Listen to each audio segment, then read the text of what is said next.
শ্রীমঙ্গলে বড় হয়েছি, শ্রীমঙ্গলে আমার জন্ম। আমরা 2 ভাই 1 বোন, আমি বড়, আমার 2 ভাই ছোট। আমার বাবা একজন ব্যবসায়ী। আমরা যৌথ ফ্যামিলিতে বড় হয়েছি। তো সেখানে আমি যখন ক্লাস 7-এ পড়ি তখন থাকতে আমার খুব একটা ইচ্ছে যে আমি মুসলমান হব, ইসলাম ধর্ম গ্রহণ করব। কিন্তু তখন তো আমি ছোট, তখন তো আমার দ্বারা এটা সম্ভব না। আমি একটু থামাচ্ছি আপনাকে। আপনি তার মানে আপনি অন্য ধর্মের ছিলেন? হ্যাঁ, আমি হিন্দু ছিলাম। আচ্ছা, তো আপনার এরকম একটা ইচ্ছা কেন মনের মধ্যে আসলো? বলতে গেলে আমি মানে যখন পড়ালেখা করতাম তো ইসলাম ধর্মের বই আনে পড়তাম, দেখা যেত ওইগুলাতে আমার মানে ভালোই আছিল, মানে ওইটা আমার ভালো লাগতো পড়তে। তো ওইরকম একটা ইচ্ছা থাকার কারণে আমি বলতেছি যে আমাদের ধর্মতে তো কিছু নেই। আর আমি ছাত্রী হিসেবে খুব ভালো ছিলাম, 5 ট্যালেন্ট বৃত্তি পেয়েছি, 8 এরকম বৃত্তি পেয়েছি। তো মানে কিন্তু আমার ধর্মতে মার্ক সবসময় কমাতো। আমি ইসলাম ধর্মটা ভালো বুঝতাম, আমাদের হিন্দু ধর্মটা বুঝতামই না। আচ্ছা, হ্যাঁ, তখন থেকে আমার একটা ইচ্ছা ছিল, যখন আজান হইতো তখন আমার অজান্তেই মাথায় কাপড় উঠে যেত। তো আমার মা বকা দিত, যেহেতু আমরা হিন্দু ছিলাম, মা বকা দিত, তুই কি মুসলমান, তুই মুসলমানদের মতো মাথায় কাপড় দেশ, এটা সেটা নানান ধরনের কথা বলতো ফ্যামিলি থেকে। তো এরকম হওয়ার পরে আমি চিন্তা করলাম যে আমি ইসলাম ধর্ম গ্রহণ করব। এটা কি আপনি একা একাই চিন্তা করেছেন? একা একাই চিন্তা করতেছি, কিন্তু মানে মাথায় যে কখন আমার কাপড় উঠে বা আমি যখন আজান দেয় তখন মানে অন্য মানুষ হয়ে যেতাম, আমি এরকম করতাম। তো মাথায় কাপড় উঠলে পরে মানে সবাই আমাকে ফলো করতো, মানে আমার মারা বেশিরভাগ আমাকে বকা দিত। তো এরকম করতে 9-এ উঠলাম, আমি পুরো ডিসিশন নিলাম যে আমি ইসলাম ধর্ম গ্রহণ করব। তো আমি একদিন আমার বাবাকে বললাম, তো মা বিচার দিল বাবার কাছে যে তোমার মেয়ে দেখো মুসলমানদের মতো আজান দিলে মাথায় কাপড় দেয়। তো বাবা বললো সমস্যা কি, মাথায় কাপড় দিয়ে সমস্যা, স্কুলে যায় মাথায় কাপড় দিয়ে, এরকম কোন লোকজন কানা ঘুষা করে। তো বাবা বলে দেখো ধর্ম যার যার, কিন্তু মানুষ তো সব সমান, মাথায় কাপড় দেওয়ার সাথে ওর ইসলাম ধর্ম নেওয়ার কি। তো এরকম কথাবার্তা হয়। তো যখন আমি 9-এ পড়ি তখন ডিসিশন নিই যে ইসলাম ধর্ম গ্রহণ করব। তো আস্তে আস্তে আমি যখন ম্যাট্রিক পাস করলাম, ইন্টারে ভর্তি হলাম, তখন আমার বাবা অসুস্থ হয়ে যায়। আচ্ছা, অসুস্থ হওয়ার বলে কয় ভাই বোন ছিলেন? আমরা 2 ভাই 1 বোন। আপনি একাই ছিলেন বোন, আর 2 ভাই মানে ওরা কি বড় ছিল না ছোট? আমার ছোট, আমি বড়। আপনি সবার বড় ছিলেন? আচ্ছা, আমার 2 ভাই, 1 ভাই আমার 2.5 বছরের ছোট, আর 1 ভাই আমার 5 বছরের ছোট। তো এরকম করতে করতে আমি ম্যাট্রিক পাস করলাম, ইন্টার ভর্তি হলাম, তখন আমার বাবা অসুস্থ হয়ে যান। মানে হঠাৎ করে অসুস্থ বলতে জন্ডিস হয়ে গেছিল। তারপরে মানে যখন ট্রিটমেন্ট করানো হলো, করার পরে ধরা পড়লো যে জন্ডিস কমতেছে না 3 মাস ট্রিটমেন্ট করার পরও। তখন ধরা পড়লো যে পিত্তস্থলীতে পাথর হয়ে গেছে, সেই পাথরের জন্য জন্ডিস কমতেছে না। তো জন্ডিসের জন্য যেটা ছিল কবিরাজি চিকিৎসা করলে ভালো হয়। তো আমার চাচা ছিল একজন, ওনার নাম বলার দরকার নেই। তো উনি কি করলো, উনি শুধু মানে এলোপ্যাথিক চিকিৎসা দিল, শুধু স্যালাইন দিল, প্রতিদিন 2-3টা করে স্যালাইন দিত। আমার বাবার অবস্থা এতটাই কন্ডিশন এতটাই খারাপ হয়ে যায়, পেটে পানি চলে আসে। তারপরে এরকম করতে 3 মাস পরে আমার বাবা মারা গেলেন। পরে আমাদের ফ্যামিলিটা একদম মানে ভাঙ্গাচোরার মধ্যে পড়ে গেল, পথে বসার মতো অবস্থা হয়ে গেল। হ্যাঁ, যেহেতু বাবা চলে গেলেন, মাথার উপর থেকে ছাতাটা চলে গেল, তো মা তো অবশ্যই ভেঙে পড়ছে। আর আমাদের ধর্মের একটা নিয়মিত খুব খারাপ, যেটা আমার কাছে মনে কষ্ট, দেখ নিজের মাকে যখন দেখছি এই অবস্থায়, এইটুক বয়সে মাত্র, তখন আমি ইন্টার পড়ি, মাকে যখন দেখছি এই সাজে 1 মাস যখন নিচে শুইতে হয়, কলা এগুলো তো ফল ফ্রুট খেয়ে থাকতে হয়, আমার ছোট যে ভাইটা সেটা, আর আমার মা, অবস্থা খুব খারাপ হয়ে যায়। এইসব দেখলাম। তারপরে আমার চাচাদের, আমি একটু জানতে চাচ্ছি কোনটা আপনার কাছে খারাপ লেগেছিল, মানে কোন বিষয়গুলো আপনার কাছে, আপনার বাবা মারা যাওয়ার পরে আপনার মার কোন বিষয়গুলো আপনার কাছে খারাপ লেগেছে? আমার মা যখন কান্নাকাটি করে, কিছু আচার অনুষ্ঠান আছে, এটা প্রত্যেকটা ধর্মেতেই আছে, তো ওই বিষয়গুলো আপনার কাছে আপনি মানতে পারছিলেন না? হ্যাঁ, মানে ওই যে আচার অনুষ্ঠান আরেকটা ছিল, আমি ওইটা একটু কষ্ট, মানে ওইটা আমার খুব কষ্টের জায়গা ছিল। এটা মানে আমার ফ্যামিলির উপরে আমার রাগ ছিল ওইটাই। আমার বাবা যখন অসুস্থ হয়ে 3 মাস তো অসুস্থ ছিলেন, লাস্ট পর্যায়ে যখন আমার বাবা 22 দিন, তখন মানে পুরো অসুস্থ, খাওয়াটাও বন্ধ, শুধু মানে উনি একটু ফলের 1 চামচ করে মালটার রস, আঙ্গুরের রস এগুলা খাইতেন। তখন 22 দিন আমি কলেজ থেকে এসে, আমার তখন 1st টার্মিনাল পরীক্ষা চলতেছে, আমার ডান হাতের উপরে আমার বাবার মাথাটা। তো 22 দিন যদি একটা মানুষ না খায়, তার অবস্থা এমনিতেই খারাপ হয়ে যায়। কিন্তু আমি যখন হাত দিয়ে, যেহেতু একটু পড়ালেখা করতাম, একটু বুঝতাম যে আমার বাবা এখনো বেঁচে আছে, বুকে হাত দিলাম, বাবার মানে হৃৎপিণ্ডটা করতেছে, হাতে হাত দিলাম, হার্টবিট করতেছে। তখন আমার চাচা বলতেছে তোর বাপ মরে গেছে, নামাই দে। এখন আমিও ছাড়তেছি না, আমার মাও ছাড়তেছে না, কিন্তু উনি বলতেছে আমার বাবা মারা গেছে। উনি একাই টাইম না ধরে আমার বাবাকে বাইরে নিয়ে গেল। মানে আমাদের তো মরার পরে, হিন্দুদের একটা কি, মরার পরে ঘরে রাখে না এক মুহূর্ত, বাইরে নিয়ে তুলসী তলায় নিয়ে রাখে উঠানে। তখন আমি বারবার কান্না করতেছি, দেখো আমার বাবা আছে, তুমি নিয়ে যাও না। তখন ওই জিনিসটা খুব খারাপ লাগছিল। আমি মেয়ে যদি ছেলে হইতাম হয়তো তখন আমার হাতে কি উঠতো আমার চাচাকে হয়তো আমি সামনে রাখতাম, কিন্তু মেয়ে হয়ে অনেক কিছু মাইনা নিতে হয়েছে। মানুষ বলে না মেয়ে হয়ে জন্ম নেওয়াটা খুব সহজ, বেঁচে থাকাটা খুব কঠিন। তখন যখন বাবাকে উঠানে নিয়ে গেল, ভাদ্র মাস ছিল তখন, উঠানে অল্প অল্প ঠান্ডা ছিল, তখন তো ঠান্ডা পড়ে, আমাদের শ্রীমঙ্গলটা পাহাড়ি এলাকা। তো ওইখানে নিয়ে আধা ঘন্টা রাখার পরে বাবা জুড়ে এরকম একটা নিঃশ্বাস দিল। নিঃশ্বাস দেওয়ার পর আমার ভাই যে মেজোটা, মানে আমার ছোট যেটা, ওইটা আবার একটু ঠান্ডা পর্যায়ের, কিন্তু ওর খুব রাগ বেশি, মানে সহজে রাগে না। ও আবার কি করলো, আমার চাচাকে মারার জন্য দা নিয়ে বেরোইছে, যে আমার বাবা বেঁচে আছে, আমার বোন আর মা এইভাবে কাঁদতেছে, তুই কেন আমার বাবার খাটের উপর থেকে টাইন না নামাই নিলি। ঘর থেকে উঠানে নিয়ে গেছে টাইন না একা একাই। আর আমার বাবা তখন এতটাই অসুস্থ ছিল, পেটে পানি আইসা মানে পুরা ইয়ে 3-4 জন মানুষ লাগতো উঠাইতে, সেই জায়গাতে উনি খাট থেকে নামাই টাইন না উঠানে নিয়ে গেছে। মানে সেই জিনিসটা আমার খুব খারাপ লাগছিল। তারপরে এইভাবে করার পরে আরো 5 দিন পরে বাবা মারা গেল রাত 10টা বাজে। তখন আমার হাতের উপরে আমার বাবার মাথাটা, এভাবে করে বাবা মারা গেল। কিন্তু মারা যাওয়ার সময় একটাই বলতো আমার মাকে, যে দেখো আমি কখনো ভাবি নাই যে আমি এখনই তোমার কাঁধে এত দায়িত্ব এত কিছু দিয়ে যাব। ছেলে মেয়েগুলো ছোট ছোট, এখন আমার ছোট ভাইটা তখন 6-এ পড়তো, আর আমার ছোট যেটা সেটা সবার ছোটটা 6-এ পড়তো, আর আমার মেজো ভাইটা তখন 9-এ পড়তো, আমি ইন্টার পড়ি। তারপরে বাবা মারা গেল। তারপরে আমার বাবা বললো যে হ্যাপি পড়ালেখাটা কোনোভাবেই বন্ধ করে না, মাকে বললো, আমাকে বললো পড়ালেখাটা কোনোভাবেই বন্ধ করে না। সেরকম করে বাবা শ্রাদ্ধ টাদ্ধ হলো, যেভাবে হোক হইলো, অনেক কিছু হওয়ার পরে ওরা আমাকে মানে বিয়ে দিবে। তখন আমি কথা বলি যে আমি যে ছেলেটার সাথে কথা বলতাম ও ছিল মুসলমান, তখন আমি জানতাম না, এমনিতে তো রং নাম্বারে পরিচয় হয়েছে। মানে পরিচয়টা কিভাবে হলো আমি একটু ডিটেইল জানতে চাই আপনার। পরিচয়টা হয়েছে, আমার তো বোন নেই, আমার জ্যাঠা তো বোন আছে, ওর এক জায়গায় বিয়ে ঠিক হয়েছে। তো বিয়ে ঠিক হলে স্বাভাবিকভাবে ছেলেরা এখনের যুগে যেটা হয়, ছেলেরা নাম্বার চায়, তো নাম্বার দিছে। তো আমি আর ওই ছেলের নাম্বারটা নিয়ে আসছে, যারা দেখতে গেছিল ওনার নাম্বার নিয়ে আসছে। তো আমি ফোন দিছি, দিয়ে মানে বোনের জামাই যেহেতু হবে তো একটু কথা বলতে পারি, আমি যেহেতু শালি, তো নাম্বার নিয়ে কথাবার্তা বলছি। তো ওনার থেকে আবার ওনার ভাই একজন নাম্বার নিছে, যেহেতু আমি বিয়ে নই যে কথা বলবে, তো আবার কথা বলছে ওর থেকে। আবার ও আবার অনেক কিছু আমাকে প্রপোজ করছিল। তো আমি আবার তখন পড়ালেখা করতাম, আমার বাবা মারা গেছে, আমার মন মানসিকতা ভালো নেই, তো আমি আবার ওকে তেমন একটা পাত্তা দিতাম না। তো এটা কি মানে ওই এসএসসি পাস করার পরের ঘটনা? হ্যাঁ, তখন আমি ইন্টারমিডিয়েট পড়ি, আচ্ছা, ফার্স্ট টার্মিনালে ফাইনাল পরীক্ষা দিছি। ওই বাবা যখন অসুস্থ ছিল তখন আমার পরীক্ষা চলতেছে, পরীক্ষা দিতাম, আইসা আবার বাবার কাছে বসে থাকতাম, এতটা অবস্থা খারাপ ছিল। আমরা মা মেয়ে মানে রাতে ঘুম নেই, কিছু নেই, 3 মাস বাবার পাশে বসেছিলাম। বাবার একা মেয়ে ছিলাম, তো খুব আদরের মেয়ে ছিলাম বাবার। তারপরে এইভাবে হইলো। বাবা মারা যাওয়ার পর আমি একটু খুব ভেঙে পড়ি। তখন মানে একটা ছেলের সাথে আমার পরিচয় হয়, মানে কথা বলতাম এরকম ফ্রেন্ডশিপের মতো, মানে ও আমাকে তুই বলতো, আমি ওকে তুই বলতাম, এরকমই কথাবার্তা হইতেছে। কি নাম ছিল ছেলেটার? ছেলেটার নাম ছিল রামিম। রামিম চৌধুরী। তো ওর সাথে কথা হইতো, তখন কথা হইতেছে এরকম তুই তুই ফ্রেন্ডশিপ। তো ও আমাকে তুই বলতো, আমি ওকে তুই বলতাম, ওই রকমই কথা হচ্ছে। তো 3-4 মাস কথা হওয়ার পরে ফ্রেন্ডশিপের মধ্যে ও একদিন আমাকে বলে উঠলো কি যে আমি তোমাকে ভালোবাসি। এটা কি ওই বাবা মারা যাওয়ার পরের ঘটনা? হ্যাঁ, পরের ঘটনা। আর বিয়ে বাড়ি কেন্দ্রিক যে ছেলেটার সঙ্গে আপনার পরিচয় হলো সেই ছেলেটাই? ওই ছেলের সাথে আমার দেখা হয় না, শুধু রং নাম্বারে পরিচয়, যে আমার বোনের। এই রামিমটাই সেই ছেলে? হ্যাঁ, সেই ছেলে। তো ওর সাথে কথা বলা, তারপরে একদিন ও আমাকে মানে 3-4 মাস কথা বলার পরে তো একদিন আমাকে হঠাৎ প্রপোজ করে, তো আমি তোমাকে ভালোবাসি। তো আমি বলছি ফ্রেন্ডদের মধ্যে তো এরকম হয়, ফ্রেন্ড তো ফ্রেন্ডকে ভালোবাসতে পারে। তো আমি আবার ও যখন আই লাভ ইউ বলছে তখন আমি আবার আই লাভ ইউ টু বলে দিছি। তো আমি ততটা সিরিয়াস ভাবে নেই না যে যতটা সিরিয়াস ভাবে সে বলছে। তো এরকম বলার পরে তো আমি আবার আই লাভ ইউ টু বলে দিছি।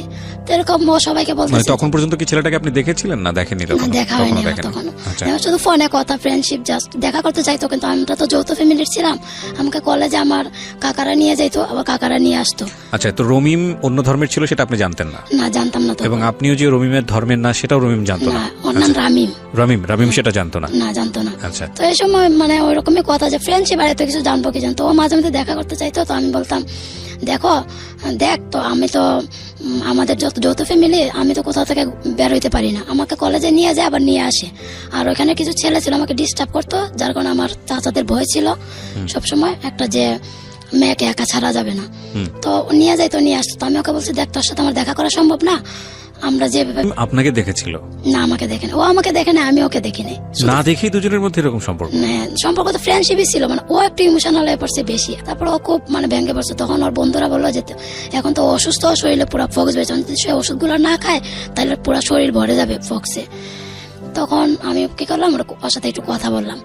মানে ওর ফোনে ট্রাই করলাম, ওর ফোন বন্ধ ছিল, তো মিস কল অ্যালার্ট চালু ছিল। যখন আমি ট্রাই করছি পরে একটা মেসেজ আসছে, তো আমাকে কল ব্যাক করছে। কিছুক্ষণ পরে আমি কলেজ থেকে বাসায় আসছি, খাইতে বসবো, তখন ফোন দিছে। তো আমি কথা বলতেছি, কথা বললাম, আমি তখন একটা ব্রাকের স্কুলে মাস্টারি করতাম, তো স্কুলে যাচ্ছি, তো ফোন দিচ্ছে আমাকে, দিয়ে বলতেছে কি ব্যাপার। আমাকে যে এরকম পাগলামি করার কি দরকার, ভালোবাসা থেকে তো বন্ধুত্বটা আরো বেশি। তো বলতেছে না আমি তোমাকে ভালোবাসি। তখন আমি বলছি দেখ তোকে আমার পক্ষে ভালোবাসা সম্ভব না। ভালোবাসলে আমি আমার জীবনে মানে ওই রকম একটা টার্গেট ছিল যে আমি যাকে ভালো, যদিও কোনোদিন কাউকে ভালোবাসি আমি তাকেই বিয়ে করব। আর কোনো মুসলমান ছেলেকে বিয়ে করবো, যেহেতু আমি মুসলমান হয়ে যাই, হিন্দু ছেলেকে বিয়ে করার তো কোনো প্রশ্নই আসে না। তাই যত প্রস্তাব আসতো বিয়ের, যেহেতু মেয়ে ছিলাম, 8-9 উঠলে মেয়েদের বিয়ের প্রস্তাব আসলে আমি লুকিয়ে চুরে বিয়ে ভেঙে দিতাম ফোন দিয়ে। মানে আপনার টার্গেটই ছিল যে আপনি যে কোনো একটা মুসলিম ছেলেকে বিয়ে করবেন এবং আপনি মুসলমান হয়ে যাবেন। হ্যাঁ, মুসলমান হয়ে যাবো। যখন যদি আমি একটা হিন্দু ছেলেকে বিয়ে করি, তো ওইখান থেকে আসার পরে যদি আমি মুসলমান হই, তাহলে ওই জিনিসটা অন্যরকম, আর একটা ছেলের লাইফ নষ্ট। তো আমার মেমোরিতে সবসময় ছিল আমি যদি মুসলমান হবো, আমি একটা মুসলমান ছেলেকে বিয়ে করবো। তো তখন আমি জানতাম যে ও হিন্দু, এরকমই জানতাম। তারপরে একদিন কি হলো, ও আমাকে বললো আমি তোকে ভালোবাসি, তোকেই বিয়ে করবো, আর নাহলে এমনিই থাকবো। আমি তুই এমনিই থাক, বিয়ে করতে হবে না, আর আমার পক্ষে তোকে বিয়ে করা সম্ভব না। তখন একদিন আমাকে জানতে চাইলো, আমি তো তোর বন্ধু, ওই বন্ধু হিসেবে বল আমাকে বিয়ে করবি না কেন, কারণটা কি। আমাকে দেখ তুই তো আমার বন্ধু, আমি যা সত্যি তাই বলি, আমি কোনো হিন্দু ছেলেকে বিয়ে করতে পারবো না, কারণ আমার খুব ইচ্ছা আমি মুসলমান হবো, আমি একটা মুসলমান ছেলেকে বিয়ে করবো। আর এখন আমার বাবা মারা গেছে, এখন আমার মাথায় এসব নেই, আমি অনার্স কমপ্লিট করবো, তারপর আমি বিয়ে শাদী ওইসব নিয়ে ভাববো। আমার ভাই দুইটা ছোট, আমাকে ওদেরকে তো দেখতে হবে, আমার শুধু নিজের সুখটা চিন্তা করলে হবে না। আমাকে এটা বললাম, তখন ও বলতেছে কি তুই মুসলমান না, আমাকে মানে ও মানে চমকায় উঠলো। তখন ও জানে না আমি হিন্দু না মুসলমান, আমিও জানি না ওটা। ও চমকায় উঠলো, কি বললি তুই মুসলমান না? তখন আমি বললাম না। তো বলতেছে সত্যি? আমি কইছি হ্যাঁ আমি হিন্দু। কি বলিস? কয় আমি মুসলমান। তো আমি তো আমার বিশ্বাস না। তারপর ওর ফ্রেন্ড সার্কেল সবাইকে জিজ্ঞাসা, সবাই বললো যে হ্যাঁ ও মুসলমান। তারপর মানে আমার আগ্রহটা একটু বাড়লো। তারপরে আমি বললাম যে দেখ এখন তোমার বাবা মারা গেছে, এখন আমার ফ্যামিলির কন্ডিশনটা খুবই খারাপ। আমার মা 1 মাস খাওয়া টাওয়া বাদ দিয়ে আমাদের নিচে শুইতে হয়, কিছুতে শুইতে হয় না। মারা গেলে পরে, স্বামী মারা গেলে পরে ছেলেকে আর ইয়াকে একটা শ্রাদ্ধ পর্যন্ত 1 মাস নিচে ঘুমাইতে হয়। মানে একদম যে খের আছে, গ্রামের খের যেটা বলে, ওইটা বিছাইয়া বা একটা খেতা বিছাইয়া ওইটাতে ঘুমাইতে, ফল ফুট খাইতে হয়, ভাত খাইতে পারবে না 1 মাস। তো আমার মা এমনি অসুস্থ ছিল, বাবা মারা যাওয়ার পরে, যেহেতু স্বামী মারা গেছে, এতটা আমার মা মানে দাঁড়ানোর ক্ষমতা ছিল না ওই রকম। তো নিচে তো একটা মেয়ে, আমি এই জিনিসটা বুঝতাম, মা যেহেতু। তো আমি বলতাম যে এখন কিছু না। তখন ও বলতো যে আমারও তো ইঞ্জিনিয়ারিং পড়া, মাত্র 2 বছর, তো আমিও ইঞ্জিনিয়ারিংটা কমপ্লিট করি, তুইও ইন্টারটা করো, অনার্সটা কমপ্লিট করো, তারপর আমরা বিয়ে শাদী করবো। তো ওইরকমই কথা হইলো। তারপরে কথা হইতো রেগুলার, কথা হইতে হইতে এরকম 9 মাস পার হইলো। মানে আমাদের একটা মানে হিন্দুদের একটা বার্ষিক শ্রাদ্ধ আছে, যেটাকে বলে মানে বছর ঘুরে আসলে শ্রাদ্ধ করলে পরে মানে সে আবার কোনো বিয়েতে ইয়াতে যাইতে পারবে, আমার মা বাবা বা আমার ভাই। তো তার মধ্যে মানে আমার ফ্যামিলিতে জানাজানি হইলো যে আমি কোনো একটা ছেলের সাথে কথা বলি। আচ্ছা, জানাজানি হওয়ার পরে আমার কাকা একদিন, আমার 6 নম্বর কাকা, উনি হেলথে চাকরি করে, উনি আমাকে একদিন ডাইকা নিয়ে গেল, এইদিকে আয়। আমি বললাম কি? তুই ফোনে কার সাথে কথা বলিস? আমি কই কারোর সাথে কথা বলি না। ফ্রেন্ড থাকতে পারে না, মোবাইল যেহেতু আছে, ফ্রেন্ড তো থাকতেই পারে, ফ্রেন্ডদের সাথে কথা বলি। তখন আর কিছু বলে না, ভাবছে যে মেয়ে কলেজে পড়ে, কিছু যদি বলি তো আমাকে ফলো করতো, প্রতিদিন কলেজে নিয়ে দিয়ে আসতো। তখন মানে আমার উপর ইয়াটা তাদের আরো বাইরে যায়। তারপর তারা ঠিক করে যে আমাকে বিয়ে দিবে, মানে ওরকম কানাঘুষা চলতেছে, বিয়ে দিবে আমাকে। তো আমি তো শুনে ফেলি। তখন আমি আমার মানে কাকার পায়ে ধরে বলি যে দেখো আমি এমন কোনো কাজ করবো না যেটাতে তোমাদের মান সম্মানের হানি হবে বা কিছু হবে, আমাকে তোমরা এখন বিয়ে দিও না। আর এখন যে আমাকে তোমরা বিয়ে দিবা, আমার মা আমার ভাই আমার বিয়েতে আসতে পারবে না। মানে আমাদের ওইটাকে বলে কালো সুজ। ওই কালো সুজটা না পার হওয়া পর্যন্ত আমার মা কোনো বিয়েতে যাইতে পারবে না। আমার মেয়ে যে আমি, মানুষ তো মেয়ে বিয়ে দিলে বিয়ের শাড়িটা ইয়া করে দেখে, মেয়েকে দেখে, আমার ভাইরা এসে দেখবে, তো ওইরকম কোনো কিছু করতে পারবে না। তারা শুনে নাই, তারপরে ওইরকম ইয়া করতেছে। তো আমার খুব কষ্ট লাগছে যে কোনো হিন্দু ছেলেকে আমি বিয়ে করবোই না। সেই জায়গাতে আমার মা ভাইরা কেউ থাকবে না বিয়েতে, আমি কার জন্য বিয়ে করবো, কার জন্য আমি বসে আসবো, কি মানে ওইরকম আমার কষ্ট গেছে খুব ভিতরে। আমি অনেক কান্নাকাটি করলাম, মানে কেউ আমার কথা শুনতে চাচ্ছে না। আর আমার মা কি বলবে, যেহেতু যৌথ ফ্যামিলি, চাচাদের কথা, আর আমার ভাই 2টা ছোট। তারপর আমার ছোট ভাইটা খুব ইয়া করছে যে দিদি যেহেতু চায় না বিয়ে করতে, ওকে বিয়ে দেওয়ার দরকার নেই, বাদ দাও এটা। তখন তুই ছোট, তুই কি বুঝোস, মানে খুব ঝাড়ি দিল ওকে। তারপরে আমি সেদিন আমার অর্থনীতি পরীক্ষা ছিল, তো আমি অর্থনীতি পরীক্ষা দিয়ে বাসায় গেলাম। তখন থেকে মানে বাসায় অনেক লোকজন নেয়া, সবাই বলতেছে, আমি সবাইকে জিজ্ঞেস কি ব্যাপার, বাসায় এত লোকজন উঠ করে, কি হয়েছে। তো কেউ আমাকে কিছু বলে না, সবাই এড়িয়ে চলতেছে, আমার কাকিরা সবাই এড়িয়ে চলতেছে। আমি বুঝতে পারলাম যে ওরা আমাকে কিছু একটা করবে, মানে যেটা মুসলমানদের মধ্যে কাবিন বলে আর আমাদের মধ্যে মঙ্গলাচরণ বলে, যেটাতে মানে শাখা সিঁদুর পড়ায় রাখে, হয়তো 15-20 দিন পরে বিয়ে, ওইরকম একটা কিছু করার চিন্তাধারা তাদের। তো আমি সেটা বুঝতে পারি তো আমি খুব কান্না করি, কলেজ থেকে আইসা খাইটাই না, পরীক্ষা দিয়ে আইসা খুব কান্না করি। তখন আবার যে রামিম যে আমাকে ফোন দেয়, দিয়ে বলে কি হয়েছে তোর, কান্না করতেছিস কেন? আমি কই কিছু হয় নাই, মানে লুকিয়ে গেলাম কথাটা, ফোনটা কেটে দিলাম। সে ও 4টা থেকে ফোন দিচ্ছে 8টা পর্যন্ত ফোন দিল, একটা না, 8টার পরে 9টার দিকে আমি ফোনটা রিসিভ করছি। রিসিভ করার পরে আমাকে বলতেছে কি হয়েছে আমাকে বল, না বললে সলিউশন হবে কিভাবে, আমাকে বল, কাঁদতেছিস কি জন্য? তো আমি বললাম দেখ এরকম বাবা মারা গেলে এখন ওরা আমাকে বিয়ে দিচ্ছে, আমি এখন কি করব? তখন বলে তুই কি করবি, তুই কি বিয়ে করবি? আমি তো বিয়ে করবো না, কখনোই বলছি যে হিন্দু কোনো ছেলেকে আমি বিয়ে করবো না, আমি মুসলমান কোনো ছেলেকে বিয়ে করবো। তুমি বলতেছে তুই মুসলমানের, ভালো কথা, আমিও তখন বিয়ের জন্য প্রস্তুত না, তুইও তো বিয়ের জন্য প্রস্তুত না। আচ্ছা সুলতানা বা হ্যাপি যাই বলি না কেন, আপনাকে এই প্রশ্নটা আমি এখানে করতে চাই। সেটা হলো যে ধর্মান্তরিত হওয়া, সেটা যে ধর্মেরই হোক না কেন, এক ধর্ম থেকে অন্য ধর্মে যাওয়া, সেটা মানে তো একটা ভয়ানক রকমের পরিবর্তন নিজের মধ্যে আনা। ভয়ানক রকমের বলছি এই কারণে, প্রিয় শ্রোতা যারা শুনছেন মাফ করবেন আমাকে, আপনারা বিষয়টা ইসলাম এবং হিন্দু এই জায়গাটা থেকে দেখবেন না, আমি বরং একটা সামাজিক সাংস্কৃতিক জায়গাটা থেকে বিষয়টা আইডেন্টিফাই করার চেষ্টা করছি, যেটা একটা সাধারণ মানুষের মধ্যে চিন্তা আসাটাই স্বাভাবিক। সেই জায়গাটা থেকে কেউ যদি ধর্মান্তরিত হয়, মানে একটা ধর্ম থেকে অন্য ধর্মে যায়, সে শুধুমাত্র ওই ধর্মটাই ত্যাগ করতে হয় না, তাকে তার সঙ্গে তার পরিবারকে ত্যাগ করতে হয়, তার সঙ্গে তার আচার আচরণ, সামাজিকতা, সংস্কৃতি, অনেক কিছুই ত্যাগ করতে হয়। তো এগুলো কি আপনি জানতেন, নাকি শুধু খালি মনে করেছেন ঠিক আছে মুসলিম কালচার ভালো লাগে এই জন্য মুসলমান হয়ে যাবো, নাকি এগুলো জেনে শুনে আপনি জেনে শুনে? আমি জানতাম বলতে আমার একটা বান্ধবী ছিল, আমি বেশিরভাগ আমার ফ্রেন্ড সার্কেল যারা ছিল বান্ধবী, আমি গার্লস স্কুলে পড়তাম আর মহিলা কলেজে পড়তাম, শুধু আমার ছেলে কোনো ফ্রেন্ড ছিল না, সব মেয়ে ছিল। তার আমি মুসলমানদের সাথে বেশি মিশতাম, মানে আলহামদুলিল্লাহ সুরা ফাতিহা, হ্যাঁ ওইটা আমি বিয়ের আগে মুসলমান হওয়ার আগে শিখছি। বুরকা পড়তাম আমি মুসলমান হওয়ার আগে। কার কাছ থেকে শিখেছেন এগুলো? ওগুলো আমার মুসলমান বান্ধবী ছিল না, ওদের কাছ থেকে শিখতাম। আচ্ছা, পরে ওরা আপনাকে শেখাতো? হ্যাঁ শেখাতো, আমি বলতাম, আর ওরা সবাই আমাকে বলতো যে তোকে মুসলমানের মতোই লাগে দেখতে। আমি সবসময় ঘুমটা দিয়ে থাকতাম, তো মাথায় উন্না দিয়ে যাইতাম, কলেজে যাইতাম উন্না দিয়ে, যখন স্কুলে যাইতাম তখন উন্না দিতাম মাথায়। তো আমার একটা বান্ধবী ছিল, আমাকে অনেকবার প্রপোজ করতো, তুই আমার ভাইকে বিয়ে করে নে, তুই মুসলমান হয়ে যা, আমার ভাইকে বিয়ে, দূর যা, তোদের এখানে কিভাবে হয়, মানে ওইরকম বলতাম। তো এরকম বলতে বলতে তো একদিন মানে তামিমের সাথে কথোপকথন হচ্ছিল আপনার, হ্যাঁ বলেন। তারপর তখন ওর সাথে কথা হইলো, তো ও বলতেছে তুই কি আমাকে বিয়ে করবি? আমাকে দেখ তুই তো এখন কিছু করস না, তুইও পড়ালেখা করস, আমিও পড়ালেখা, বিয়ে করে কিভাবে কি করবো? তাইলে তো তোর ওই ছেলেকে বিয়ে করতে হবে, হিন্দু ছেলেকে। আমি ওটা বিয়ে করবো না ওকে। এখন ওকে বিয়ে করা মানে আমার জীবনটা তো নষ্ট, ওর জীবনটাও নষ্ট, কারণ আমি ওকে কোনোদিনও মেনে নিতে পারবো না। যেটা আমার মাথায় 7-এ যখন পড়ি তখন থেকে আমার ওই চিন্তা যে আমি মুসলমান হবো, তো ওই ছেলের সাথে আমি কিভাবে সংসার করবো? ওই ছেলেটার জীবনটা নষ্ট হবে, আমার জীবনটা তো নষ্ট হবেই। আমি এখন তখন বলতেছে একটা কথা বলি তোকে, তুই চলে আয়, যা থাকে হবে, আমি তোকে বিয়ে করবো। তো এরকম বলার পর আমি সারা রাত চিন্তা করলাম, আমি একটা চিন্তা করি যে কি করব। তখন রাত 4টা বাজে আমি ডিসাইড করলাম যে আমি ওর সাথে চলে আসবো। আপনি তখন কিসে পড়েন? ইন্টার সেকেন্ড ইয়ারে পড়েন। রামিম তখন কি করছে, পেশায় কোনো কিছু করছে না? কিছু করেন, তখন ইলেকট্রিক্যাল ইঞ্জিনিয়ারিং পড়তেছে, ওর 2 বছরে কোর্স শেষ, 3 বছর রানিং। ও তার মানে ও তেমন একটা কিছু করে না, পড়াশোনা করছে।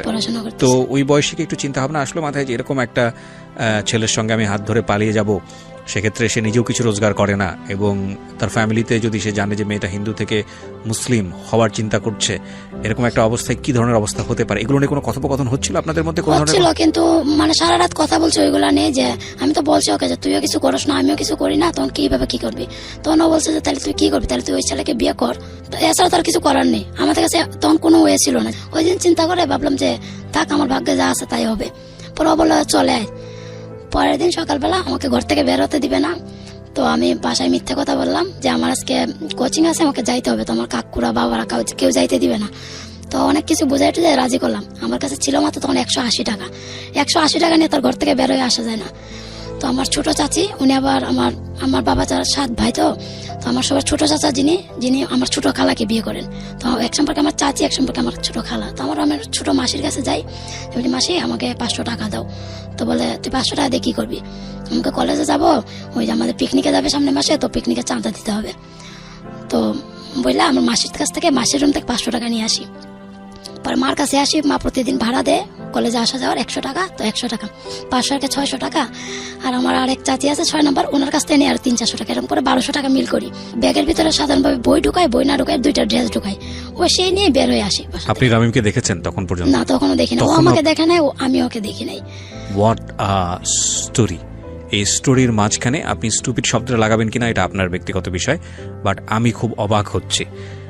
আচ্ছা, এটা তো ছেলে খেলা না, আপনি তো ছেলেটাকে দেখেনও নি, মানে সে তো আপনার সঙ্গে চিটিংও করতে পারে, ফ্রডও করতে পারে, যে কোনো ভয়ানক একটা ঘটনাও ঘটতে পারে, আপনি তার সম্পর্কে ডিটেল কিছু জানেনও না, আপনি এই ধরনের একটা সিদ্ধান্ত নিচ্ছেন। না জানি বলতে মানে ওই যে ওর যারা ফ্রেন্ড সার্কেল ছিল না, 2টা ছেলে সে হিন্দু, ওরা আবার আমার আত্মীয় হয়, রিলেটিভ হয়, তো ওদের মাধ্যমে জানছে যে ওর বাবা হসপিটালে চাকরি, যেখানে ওর বাবা চাকরি করে সেখানে আমার অনেক আত্মীয় স্বজন আছে, ওই হিসাবে খোঁজ খবর নিয়েছে। আপনি যে ছেলেটার সঙ্গে সংসার করবেন তাকে একটু দেখার ইচ্ছা হয় নাই, বা ছেলেটা দেখতে কেমন, দেখলে পছন্দ হবে কিনা? না, তার আগে জিজ্ঞেস করছে যে তুমি দেখতে কেমন বা কিরকম, ওইসব বলছে। আর একদিন ওই যে তখন MMS এর ছবি পাঠানো যেত, তখন এত ফেসবুক 2010 সালের কথা সেটা, তখন MMS এর ছবি পাঠানো যেত। ও একদিন আমাকে ছবি পাঠাইছে, তখন আমি ওকে একটু দেখছি, তারপর মাকে একদিন নিয়ে দেখাইছি, মানে তখন বলি না যে ও মুসলমান এসব কিছু, মাকে বলছি যে মা দেখো তো ছেলেটা কেমন, মা বলছে ভালোই তো। আচ্ছা, তোমরা আপনি যে কোনো ভাবে হোক এক নজর তাকে দেখেছেন? দেখছি। তো দেখার পর ও আমাকে শুধু জিজ্ঞেস করছে মানে তুমি ফর্সা না কেমন, মানে ওইটুক জিজ্ঞেস, তুমি কতটুকু হাইট এরকম জিজ্ঞেস করছে। তো আমার ভিতরে মানে ওই ছেলে নিয়ে কোনো মাথা ব্যথা ছিল, আমার মুসলমান হওয়া নিয়ে মাথা ব্যথাটা ছিল বেশি। তো এরকম আসার তো তোকে তখন বলছিলাম দেখো আমি যদি মুসলমান হই আমার একটা ইচ্ছে আছে, সেই ইচ্ছাটা তুমি পূরণ করবা, আমার আর কোনো কিছু চাওয়ার নেই। কয় ভালো, আমি তোমার ফ্যামিলিতে আমাকে মেনে নিবে? কয় নিবে না কেন, মানে ওইরকম কথা হইলো। তারপরে তো আমি বললাম দেখো আমার খুব ইচ্ছে আছে, আল্লাহ যদি আমাদের ইচ্ছা পুরায় তাহলে আমার খুব ইচ্ছে আমি হজ করতে যাবো, তুমি আমাকে হজ করতে নিয়ে যাবা, আমাকে ভালো খাওয়াইতে হবে না, পড়াইতে হবে না, কিছু করতে, আমাকে হজ করতে নিয়ে যাবা তুমি। তখন বলছে আচ্ছা ঠিক আছে নিয়ে যাবো, যদি আমার কোনোদিন সামর্থ্য হয় ওরকম আমি তোমাকে ঠিকই হজ করতে নিয়ে যাবো। আর একটা কথা ছিল যে তুমি যদি পড়ালেখাটা ভালো করে শেষ করতে পারো, আমি যদি শেষ করতে পারি, তাহলে আমরা আর কিছু করবো না, বাড়ি গাড়ি কোনো কিছু করবো না, একটা মসজিদ বানাবো, যদি আমি মারাও যাই তুমি একটা মসজিদ বানাইও। মানে আমার খুব ইচ্ছে, মানে আমি যখন মুসলমান তখন থেকে আমার ওই চিন্তা, আমি হজ করবো আর আমি একটা মসজিদ বানাবো। তখন ও বলতেছে ঠিক আছে। আমি বাসায় তখনও রাত্রে 4টা বাজে উঠে যখন ওর সাথে ডিসাইড করছি যে আমি চলে আসবো, তখন আমি বাসায় আমার কাকার কাছে গেছি। দেখো আমি এখনো তোমাদের পায়ে ধরে বলতেছি আমাকে বিয়ে দিও না, আমি এমন কোনো কাজ করব না এখনো যে তোমাদের মান সম্মান ইয়া হয়। পরে এটা বলার পরে ওরা তো শুনতে রাজি না। তারপরে বললাম দেখি তোমরা আমাকে কিভাবে বিয়ে দাও। আমরা আরেকটা বিরতি নেব প্রিয় শ্রোতা। গল্পের শুরু হয়েছে মাত্র, এই গল্প চলবে রাত 2টো পর্যন্ত। আর ইন দ্য মিন টাইম আমাদের অনুষ্ঠানটা যদি আপনারা দেখতে চান ভিডিও আকারে, চলে আসবেন আমার পার্সোনাল যে ইউটিউব চ্যানেলটি আছে সেখানে www.youtube.com/18 এরকমই হবে। আচ্ছা 19 হবে এরকম। তারপরে ওখান থেকে চলে আসি, আমরা শেরপুরে আসি। যাওয়ার পরে মানে কোথায় যাবো তো আমার একটা ফ্রেন্ড ছিল আজমেরিতে, ওকে ফোন দিই যে রিয়াদ আমি তো একটা প্রবলেমে পড়ছি, কি করবো? তখন বলছে তুমি চিন্তা করো না, তুমি আমার এখানে আসো, আমি দেখতেছি কি।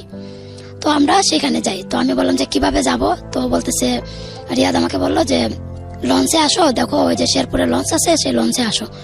তো 12টা বাজে লঞ্চে ওঠার কথা, সে লঞ্চ পাই না, আরেকবার লঞ্চ আসবে 4টায়। তখন এত গাড়ি ঘোড়ার ইয়া ছিল না, পানি ছিল বর্ষাকাল। তারপরে 4টা লঞ্চে উঠলাম, রাত 11টা বাজে আমাদেরকে নিয়ে আজমেরি নামাই দিল। আমার ফ্রেন্ড ওইখানে ছিল, ওর সাথে দেখা হইলো। এখন ও কোথায় নিয়ে যাবে, রাত 11টা-12টা বাজে গেছে। তো প্রথমে বাসায় নিয়ে যেতে বললো, তখন বাসায় নিয়েও কি বলবে, একটা কালার না। তো আমি বললাম না বাসায় যাবো না, অন্য কোথাও যাই। তো ওর একটা ফুফাতো ভাইয়ের হোটেল ছিল, ওইখানে নিয়ে গেল, 2টা রুম বুক করলো। সে 2টা রুমে, ও এক রুমে থাকলো, আমি এক রুমে থাকলাম। তো আমাদের গ্রামের বাড়ি আবার হবিগঞ্জ, সেখান থেকে আমাদের থানা পড়ে আজমিরি। সেখান থেকে ওরা খবর পায় রাইতে। তখন আমি মোবাইল নেটওয়ার্কে ইয়া করে, আর আমাদের অনেক লোক আছে ইয়াতে, তো তাড়াতাড়ি মানে খবরটা পেয়ে যে আমরা আজমেরিতে আসি। তো আমরা রাত্রে 12টায় ওই হোটেলে উঠি। তো ও এক রুমে, আমি এক রুমে। রিয়াদ অনেকক্ষণ কথা বলে রাত 3টা বাজে হোটেল থেকে আসে যে তোমরা এখানে থাকো, খাওয়া দাওয়া করে এখানে রাখলো, তো সকালবেলা কোর্ট মিস করতে নিয়ে যাবো।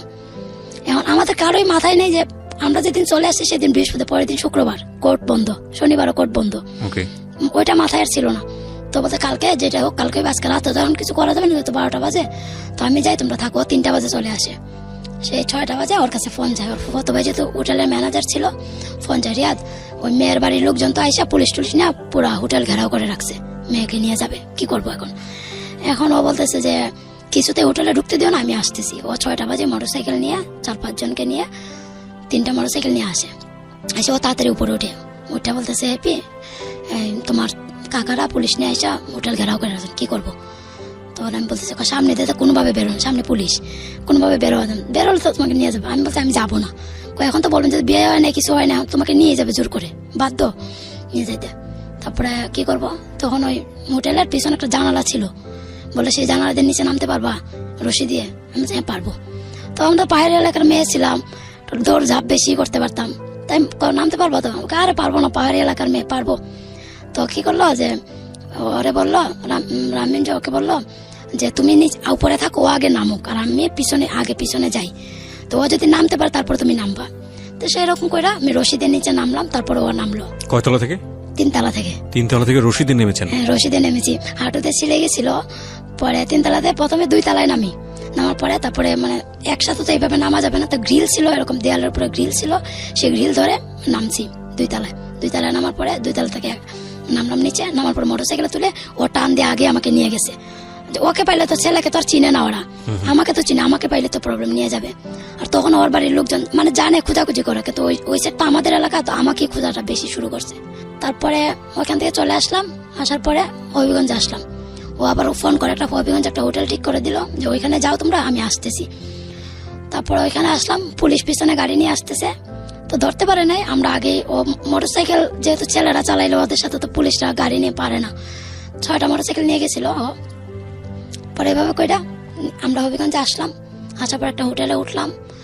ওঠার পরে সেই রাত্রে, শুক্রবার রাতে, একজন উকিলের অ্যাডভোকেটের বাসায় নিয়ে গেল আমার ফ্রেন্ড, আরও আমার একজন ছিল, বিআই ছিল, উনিও ভার্সিটিতে পড়ালেখা করতো। ওনাকে ফোন দিলাম যে আপনি একটু আসেন, আমি একটু প্রবলেমে আছি। তো উনি আসলো, কি হয়েছে? আমাকে আমি তো এরকম বাড়ি থেকে চলছি, তোমার না বিয়ে? আমাকে আমি বিয়ে করবো না ওই ছেলেকে, এই জন্য তো চলে আসছি। তো বলার পরে ওনারা ওই অ্যাডভোকেটের কাছে নিয়ে গেল।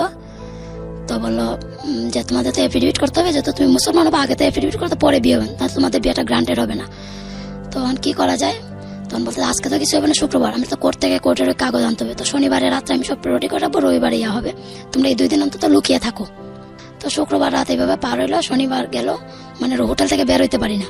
পুলিশ প্রতিদিন এসে ইনকোয়ারি করে, মানে আমার থানাতে ইয়ে হয়েছে হবিগঞ্জে। তো এই হোটেল ম্যানেজার প্রতিদিন হোটেলের একটা কাগজ দিতে হয় ইয়াতে, যে হোটেলে কে থাকে। তখন প্রতিদিন ওর নাম দিত, আমার নাম দিত না। হোটেল ম্যানেজার কি জানতো বিষয়টা? হ্যাঁ, জানতো, বলছে মেয়েটা, লোকটা মুসলমান ছিল, তাই আমাদের একটু সাপোর্ট দিয়েছে। ও আচ্ছা, তো মেয়েটা মুসলিম হবে, এই কারণে সে সাপোর্টটা দিয়েছে। হ্যাঁ, সাপোর্ট দিয়েছে। তো অনেকখান থেকে অনেক সাপোর্ট পাইছি, অনেকের কাছ থেকে। তো ওনাদের সাপোর্টটা হয়তো না পাইলে হয়তো তখন আমাকে নিয়ে যেত, আমার হয়তো ইয়া হইতো না। তারপর উনি বলছে তো ভালো একটা কাজ করবে, আচ্ছা ঠিক আছে আমি হেল্প করবো। তো উনি প্রতিদিন ওই যে 2 দিন আমরা ছিলাম হোটেলে, সেই 2 দিন থানাতে কাগজ জমা দিত ওর নাম দিয়ে, আমার নামটা দিত না। সে কারণে আর ওই পুলিশ আমাদেরকে খুঁজে পায়নি। না পাওয়ার ফলে তো 2 দিন পরে শনিবার রাত্রে আবার অ্যাডভোকেটের কাছে গেলাম, ওনার কাছে যাইয়া এফিডেভিট করা হইলো, করা হইলো পরে তখন তো বাড়িতে কেউ জানে না, টাকা পয়সা তেমন ছিল না, 2 দিন 3 দিন না খায় থাকতে হইতো হোটেলে। হোটেল থেকে বের হয়ে যে খাবার আনতে যাবো ওইরকম সিচুয়েশনে ছিল না, এতটা খারাপ পরিস্থিতি। হবিগঞ্জ আমার মামার বাড়ি, সেখানে অনেক লোকজন আমাকে চিনে, প্লাস ওকে দেখলে করবে, তো বের হইতাম না। হোটেলে একটা ছেলে ছিল ছোট, ও মাঝে মধ্যে খাবার এনে তো ওই খাবারই খাইতাম। এফিডেভিট ওই অ্যাডভোকেটের কাছে গেলাম, তো উনি হিন্দু থেকে মুসলমান আগে এফিডেভিট করে করলো, তারপর একদম কাজী আনলো। মানে কাগজে কলমেই হলো নাকি আপনি ইসলাম ধর্ম গ্রহণ করলাম? মানে কাজী আনলেন, কালিমা পড়াইলেন, নামাজ পড়াইলেন, আবার কাগজে কলম, একটা কাগজও তো দরকার, মানুষ তার মুখের কথা বিশ্বাস করে না, কাগজও তো একটা দরকার। সে এফিডেভিট করা, মানে কাজী আপনাকে ইসলাম ধর্ম গ্রহণ করলেন? আচ্ছা, কাজী করলো, মানে 5টা কালিমা পড়াইলেন, তারপরে করাইলেন, নামাজ পড়াইলেন, ওযু করে নামাজ পড়াইলেন। তারপরে ওই যে অ্যাডভোকেট যিনি ছিলেন উনি আবার কাগজে কলমে এফিডেভিট করাইয়া কোর্ট ম্যারেজ করাই দিলেন। তারপরে ওইখান থেকে আসলাম, আসার পরে আমরা আবার হোটেলে আসি। হোটেলে আসার পরে আমরা যাবো কোথায়, হোটেলে কিছুদিন থাকতে হবে। ও বাড়িতে কিছু টাকা আনায় আমার শ্বশুরের কাছ থেকে। আমার শ্বশুরকে তখন বলে না যে আমি বিয়ে করছি ওরকম কিছু, ও বলে যে আমি এখানে আসি সেখানে আসি, ওইটা বলে। হঠাৎ করে তার বলা যায় না এটা। তো ওইখান থেকে আবার বেরো হতে পারতেছি না, বেরো যে কোথাও যাবো সেই সুযোগও নেই, তার এদিকে পুলিশ করতেছে, আবার মামার আরো এখানে খুব দাপট, খুব খোঁজাখুঁজি করতেছে। তো 10-15 দিন এখানে থাকলাম, থাকার পর 10-15 দিন পরে আমার শ্বশুর একসময় বুঝতে পারে, বুঝার পরে বলে তোমরা এখানে আসো। তো তার মধ্যে আবার একদিন আমাকে শ্রীমঙ্গলে আসতে হয়, মানে টাকার জন্য টাকা ছিল না, তখন মাত্র 500 টাকা ছিল। তখন আমি কি করবো, তখন আমার ওখানে অনেক ফ্রেন্ডরা আছে, তো ওদেরকে ফোন দিলাম, ওরা কয় আমরা কিছু টাকা করে রাখছি, তো তুই আয়, তো ওই টাকাগুলো নিয়ে যা, আর আমাদের সাথে দেখা করে যাবি। তখন মানে ওই কাগজ সহ এফিডেভিটের কোর্ট ম্যারেজের কাগজ সহ এখানে যাই। তো যাওয়ার পরে যে মানে টাকা টুকা নিয়ে শ্রীমঙ্গল থেকে বের হয়ে আসি। বের হওয়ার রাস্তার মধ্যে একজন দেখে ফেলে, আমার রিলেটিভ একজন দেখে ফেলার পরে এমন ভাবে মানে পিছু তারা করে, বাধ্য হয়ে ব্যাগ ট্যাগ সব ফালাইয়া মানে যান নিয়ে বের হয়ে আসতে হয়, মানে এফিডেভিটের কাগজ সব ফেলে চলে আসি। মানে ওইগুলা নিয়ে আসতে পারিনি ব্যাগ ট্যাগ, শুধু টাকাগুলো হাতে ছিল। ব্যাগ ট্যাগ ফেলে যে সিএনজিতে উঠছে তোরা হয় সিএনজি ফলো করতেছে, সিএনজির নাম্বার টাম্বার নিয়ে সিএনজি ফলো। তো আমরা মানে শ্রীমঙ্গল থেকে বেরোয় হবিগঞ্জ আসতে হলে মিরপুরে আইসাই আমরা সিএনজিটা ছেড়ে দিই, মানে ভয়েতে সিএনজিটা ছেড়ে দিই যে আমাকে যদি ধরে ফেলে সিএনজিটা ছেড়ে দিয়ে। আর ওই যে মানে ভয় পাইয়া আমার ব্যাগটা যে ওইখানে ছিল, কাগজপত্র ওইখানে ছিল, ভুলে গেছিলাম, ওই ব্যাগটা ওইখানে রেখে যায়। আমরা দুইজন বাসে ওইটা হবিগঞ্জ এসে পড়ি। হবিগঞ্জ আসছি রাত 2টা বাজে। 2টা বাজে হবিগঞ্জ হোটেল ম্যানেজার জাগনা ছিল। আসার পরে তখন ওইখানে আসলাম। আসার পরে আমার শ্বশুর সাথে কথা হইলো। আমার শ্বশুর বলতেছে কয়দিন এভাবে থাকবা, বিয়ে করছো যাই করছো বাড়িতে চলে আসো, বাইরে বেরো কয়দিন লুকিয়ে লুকিয়ে থাকবা, বাড়িতে চলে আসো। মানে আপনার শ্বশুর পক্ষের লোকজন সবাই জানতো যে আপনি মুসলমান ধর্ম গ্রহণ করেছেন? না, তখন আমার ইসলাম ধর্ম শ্বশুর গ্রহণ মানে করেছেন? তখন আমার শ্বশুর কিছু মানে জানে না আমি হিন্দু ছিলাম বা ওরকম জানে না। কিছুই জানে না, মানে শুধু জানে তার ছেলে বিয়ে করেছে? বিয়ে করেছে সেটা শুধু জানে, আর ও তার কিছু বলেও নাই। ওরা কয় ভাই বোন ছিল? ওরা আমার শ্বশুরের 2 বিয়ে। তো আমার বড় শাশুড়ি মারা যাওয়ার 20 বছর পরে আমার শাশুড়িকে বিয়ে করেন উনি, আমার শ্বশুর। তো আমার বড় ওই ঘরে আমার 2 ননাস আর আমার 1 ভাসুর আছেন। আচ্ছা। আর আমার স্বামীরা ওরা 2 ভাই। আমার স্বামী বড় আর ছোট একটা দেবর আছে। ঠিক আছে, হ্যাঁ বলেন। তো ওই আমার স্বামী আমার ওই ভাসুরের কাছে থেকে পড়ালেখা করতো, ওইখান থেকেই চলে আসতো। তো আমার শ্বশুর যেখানে চাকরি করতো ওই জন্য আমার শ্বশুর জানতো না এই ব্যাপারটা। তো এখান থেকে চলে আসার পরে তো আমার শ্বশুর বললো যে বিয়ে করছো যাই করছো বাড়িতে আসো, আমার এখানে আসো। তখন আমার শ্বশুর সুনামগঞ্জের দিরাই উপজেলাতে চাকরি। আচ্ছা, তো আপনার জীবনের একটা অন্যতম স্বপ্ন ছিল যেটা আপনি বলছেন কেউ আপনাকে অনুপ্রাণিত করেনি, আপনি নিজে নিজেই জিনিসটা বিভিন্ন পরিবেশের মাধ্যমে পেয়েছেন, সেটা হচ্ছে ইসলাম ধর্ম গ্রহণ করা। তো আপনি ইসলাম ধর্ম গ্রহণ করলেন আলহামদুলিল্লাহ, কিন্তু ইসলাম ধর্ম গ্রহণ করার পরে কি হলো? মানে যে নামাজ কালাম পড়ার যে বিষয়টা বা কৃষ্টি কালচার করার যে বিষয়টা, এগুলো কি ওই মানে একটা যেটা হচ্ছে আপনার জীবনের উপর দিয়ে তো বড় রকমের একটা ঝড় যাচ্ছে, বুঝতে খুব স্বাভাবিক, এবং সেটা আপনি জানতেন যে এরকম একটা ঝড় যাবে, ঝড়টা শুরু হয়ে গেছে, কিন্তু সে অর্থে কি আপনি খুশি হতে পেরেছিলেন যে ইসলাম ধর্ম গ্রহণ করেছেন? খুশি হতে পারছি সেদিন। মানে ওই কয়েকটা সূরা তো আমি আগে শিখছিলাম, সূরা ফাতিহা ওইগুলা কালিমা ওইগুলা শিখছিলাম আগে। তারপর নামাজ পড়াটা তো তখন জানতাম না। তো আমার হাজবেন্ড আমি বিয়ে করে, তো ও আমাকে নামাজ পড়াটা শেখায় তখন কিভাবে নামাজ পড়ে। তখন তো হোটেলও তার কোনো মেয়েও নেই, কিছু নেই, ওই মেয়েরা কিভাবে নামাজ পড়ে ওইগুলা শেখায় আমাকে। তো ওইখানে নামাজ পড়ি। পরে যখন আমার শ্বশুর মেনে নিল, তারপরে এখানে আসলাম। আমার শ্বশুর যেখানে চাকরি করে সেটা হচ্ছে সুনামগঞ্জের শাল্লা উপজেলা জায়গাটার নাম। সেখানে আসলাম। আসার পরে যখন ওখান থেকে নামি, মানে বলে মানুষ যখন একটা পালিয়ে বিয়ে করে বা কিছু একটা হয়, ওই কথাগুলো কিন্তু বাতাসের আগে ছড়ায়। আমি যেখানে নৌকা থেকে এসে নামছি সেখানে মনে হয় আপনার 500 থেকে 1000 মানুষ দাঁড়ানো, মানে দেখবে এই ছেলে হিন্দু মেয়ে নিয়ে আসতে। মানে তখন তো আমার শ্বশুর শুধু জানে, আর কেউ জানে না। কিন্তু এত মানুষ যে কিভাবে জানলো সেটা আমরাও জানি না। মানে এত লোক। আর তখন মানে আমি ইন্টারমিডিয়েট পড়তাম, মানে খুব ছোট দেখা যেত, কেউ বিশ্বাস করতাম যে আমি ইন্টার পড়ি, সবাই ভাবতো আমি 7-8 পড়ি। তো যখন এখানে এসে নামি এত লোকজন, তো আমার শ্বশুরের কোয়ার্টারে নিয়ে গেল, উনি সরকারি চাকরি করতেন। আচ্ছা, আমরা এখানে একটা বিরতি নেব। প্রিয় শ্রোতা, আপনারা শুনছেন মিস্টার ম্যাঙ্গো ক্যান্ডি প্রেজেন্স জীবন গল্প। আমরা আজকে পেয়েছি সুলতানাকে। সুলতানার ডাক নাম হচ্ছে হ্যাপি, এবং হ্যাপি নামেও আপনি তাকে বলতে পারেন। আমরা ঠিক রাত 12টায় ফিরে আসছি। আমি আরজি কিবরি আপনার সঙ্গে রয়েছি। আপনারা শুনছেন ঢাকা FM 90.4 সারা দেশব্যাপী। আমাদের এই অনুষ্ঠানটি প্রচারিত হয় প্রতি বুধবার রাত 11টায়। এই অনুষ্ঠানটি আমরা ইউটিউবেও প্রিমিয়ার করছি আজকের এপিসোড থেকে। আপনারা ইউটিউবেও সেম টাইমে আপনারা শুনতে পাবেন। ইনফ্যাক্ট রেডিওতে এই মুহূর্তে যারা শুনছেন তাদের থেকে ইউটিউবে যারা শুনছেন তারা হয়তো 10 মিনিট এগিয়ে আছেন। আর এই কাজটি যদি আপনি করতে চান, আমাদের ঢাকা FM এর যে ইউটিউব চ্যানেলটি আছে সেটা সাবস্ক্রাইব করতে হবে। আমাদের ঢাকা FM এর চ্যানেলটি হচ্ছে, সার্চ করবেন আপনি যেভাবে সার্চ অপশনে গিয়ে আপনি লিখবেন ঢাকা FM 90.4, সেখানে দেখবেন যে ঢাকা FM চ্যানেলটি চলে এসছে। আপনি ওখানে অবশ্যই সাবস্ক্রাইব বাটনে ক্লিক করে ডান পাশের চিনি তোমার কি হয় কাকা, যাই হোক ওই ছেলের হাত ধরে আইসা তো নিজের বাপ কাকাকে তো ভুলো নাই। তো বলার পরে বললে থানায় চলো, সবই থানায় মানে খাওয়া দাওয়া কিছু হয় নাই, খালি এখানে নামছে আধা ঘন্টা হয় নাই। এখন আমি করলাম কি যে একটু ভয় পাই, একটু যেহেতু আমার কাকা আমাকে চিনতো যে কিরকম। তখন আমার কাকা বলতে দেখো ভয় পাইও না, চলো আমি তো আসি, যাওয়ার হবে চলো। তো আমার কাকা এই কথা বলার পর আমি গেলাম। তো আমার ওই যে দুলা ভাই উনি বলতেছে চলো আমিও আসি, চলো যাই। পরে আমার শ্বশুর শাশুড়ি, আমার ওই দুলা ভাই মানে আমার ননাসের হাজব্যান্ড উনি আর ও আর আমি গেলাম থানাতে। তো থানাতে যাওয়ার পরে থানাতে বেশিরভাগ লোকই হিন্দু, ওরা তো মেয়ে নিয়ে যাবে। আর আমাদের বাড়ি থেকে খুব প্রেশার ক্রিয়েট করতেছে, মেয়ে এনে দাও, যে ছেলে বিয়ে করবে সেই ছেলে বলতেছে মেয়ে এনে দাও। তো অনেকে বলতেছে মেয়ে তো 15 দিন আরেক ছেলের সাথে থাকছে মুসলমান, এই মেয়েকে তুমি নিবা? এই মেয়েকে আমি অনেক আগে থেকে ভালোবাসি, ও 15 দিন থাকতেছে, 15টা বাচ্চার মা হইলো, আমি ওকে মেনে নিব, ওকে এনে দাও। ওই ছেলের কথা ছিল এটা। তো পুলিশকে অনেক কিছু বলতেছে এনে দেওয়ার জন্য। তো পুলিশরা এখানে যাওয়ার পরে আমাকে অনেক হুমকি দুমকি দিচ্ছে, ছেলের সাথে পরিচয় কতদিনের, তো এটা সেটা অনেক কিছু বলতেছে। তো অনেক পর্যায়ে এরকম বলতে গেলে পুরো থানা মানুষে ভরে গেছে, মানে থানার গাছ ছাদ দেয়াল টেয়াল সব, তার সামনে একটা মাঠ ছিল, প্রচুর মানুষ। তো এত মানুষ, তখন সবাই খালি ওর ফ্রেন্ড সার্কেল যারা, ওরা ছাদের উপরে উঠিয়া দেয়ালের পাশে উঠিয়া খালি মানে হাত জোর করে বলতেছে তুই কান্দিস না আর মানে কিছু মানে বলিস না, বললে ও একদম জেলে যাবে। মানে আপনাকে বলছে? আপনি আমাকে বলতেছে। আর ওকে নিয়ে পুলিশে নেওয়ার পরে ওকে সাথে সাথে লকআপের ভিতরে ঢুকিয়ে দিছে। আচ্ছা, লকআপের ভিতরে আমাকে শুধু একটা রুমে বসাইয়া জিজ্ঞাসাবাদ করতেছে যে সবার ইচ্ছা, সবার ধারণা যে আমাকে পটাইয়া নিয়ে আসছে, ভুলভাল ভুলিয়ে নিয়ে আসছে, আমাকে তাবিজ করে নিয়ে আসছে, ওই রকম ধরনের প্রশ্ন করতেছে। তো আমি বলতেছি যে আমি কি আপনাদের কাছে কমপ্লেন করছি যে আমাকে ইয়া ধরে নিয়ে আসছে? তখন একজন আমাকে এখান থেকে জিজ্ঞেস করতেছে তুমি কিসে পড়ো? আমি কই ইন্টার সেকেন্ড ইয়ার। কই এটুক মেয়ে ইন্টার পড়ে, ক্লাস 7-এ পড়ে, কলেজের বারিন্দাতে কখনো গেছো? মানে ওই রকম আমাকে ইয়া করতেছে। আমাকে দেখেন আমার সাথে কলেজের আইডি কার্ড আছে, আমি ইন্টার পড়ি। তখন একদম ইন্টার পড়ে তাহলে তো মেয়ে অ্যাডাল্ট কিছুটা তো বুঝি এরকম ইয়া করছে। তখন নাই মেয়ে 7-এ পড়ে, আমরা ছোট পিচ্ছি মেয়ে ওরকম বলতেছে। তো বলার পরে ওইখানে অনেক ওরা 1 ঘন্টা আমাকে খুব ধমকি ধামকি দিল। তো 1 ঘন্টা 1.5 ঘন্টা পরে আমাকে ওসি স্যারের চেম্বারে নিয়ে গেল। ওসি স্যার তো উনি লাঞ্চে ছিলেন, তো লাঞ্চ থেকে আসার পরে ওনার চেম্বারে নিয়ে গেল। নিয়ে যাওয়ার পরে আমাকে নিয়ে গেল, তো বললো মা বসো। তো ওই যে পুলিশ যত স্বাভাবিকভাবে এখানে নাম লেখা থাকে তাদের নাম, তো নাম দেখলেও তো বোঝা যায় কে হিন্দু কে মুসলমান। তো ওনার নামটা দেখার পর আমি একটু বসলাম যে উনি আমাকে একটু সাপোর্ট দিবে। ওইখানে যারা ছিল সব হিন্দু ছিল, সবাই আমাকে হুমকি দুমকি, আমি যদি কান্না করি তাইলে যাতে মেয়েকে পটাই নিয়ে আসছি যে মেয়ে কান্না করতেছে, তাদের ধারণা ছিল এটা। তো আমি যখন হুমকি দুমকি দিচ্ছে যে আমি কান্না করব, তখন আমি চুপ করে বসেছিলাম, আমি কথা বলবো না, কান্না করবো না, আমি চুপ করে বসেছিলাম।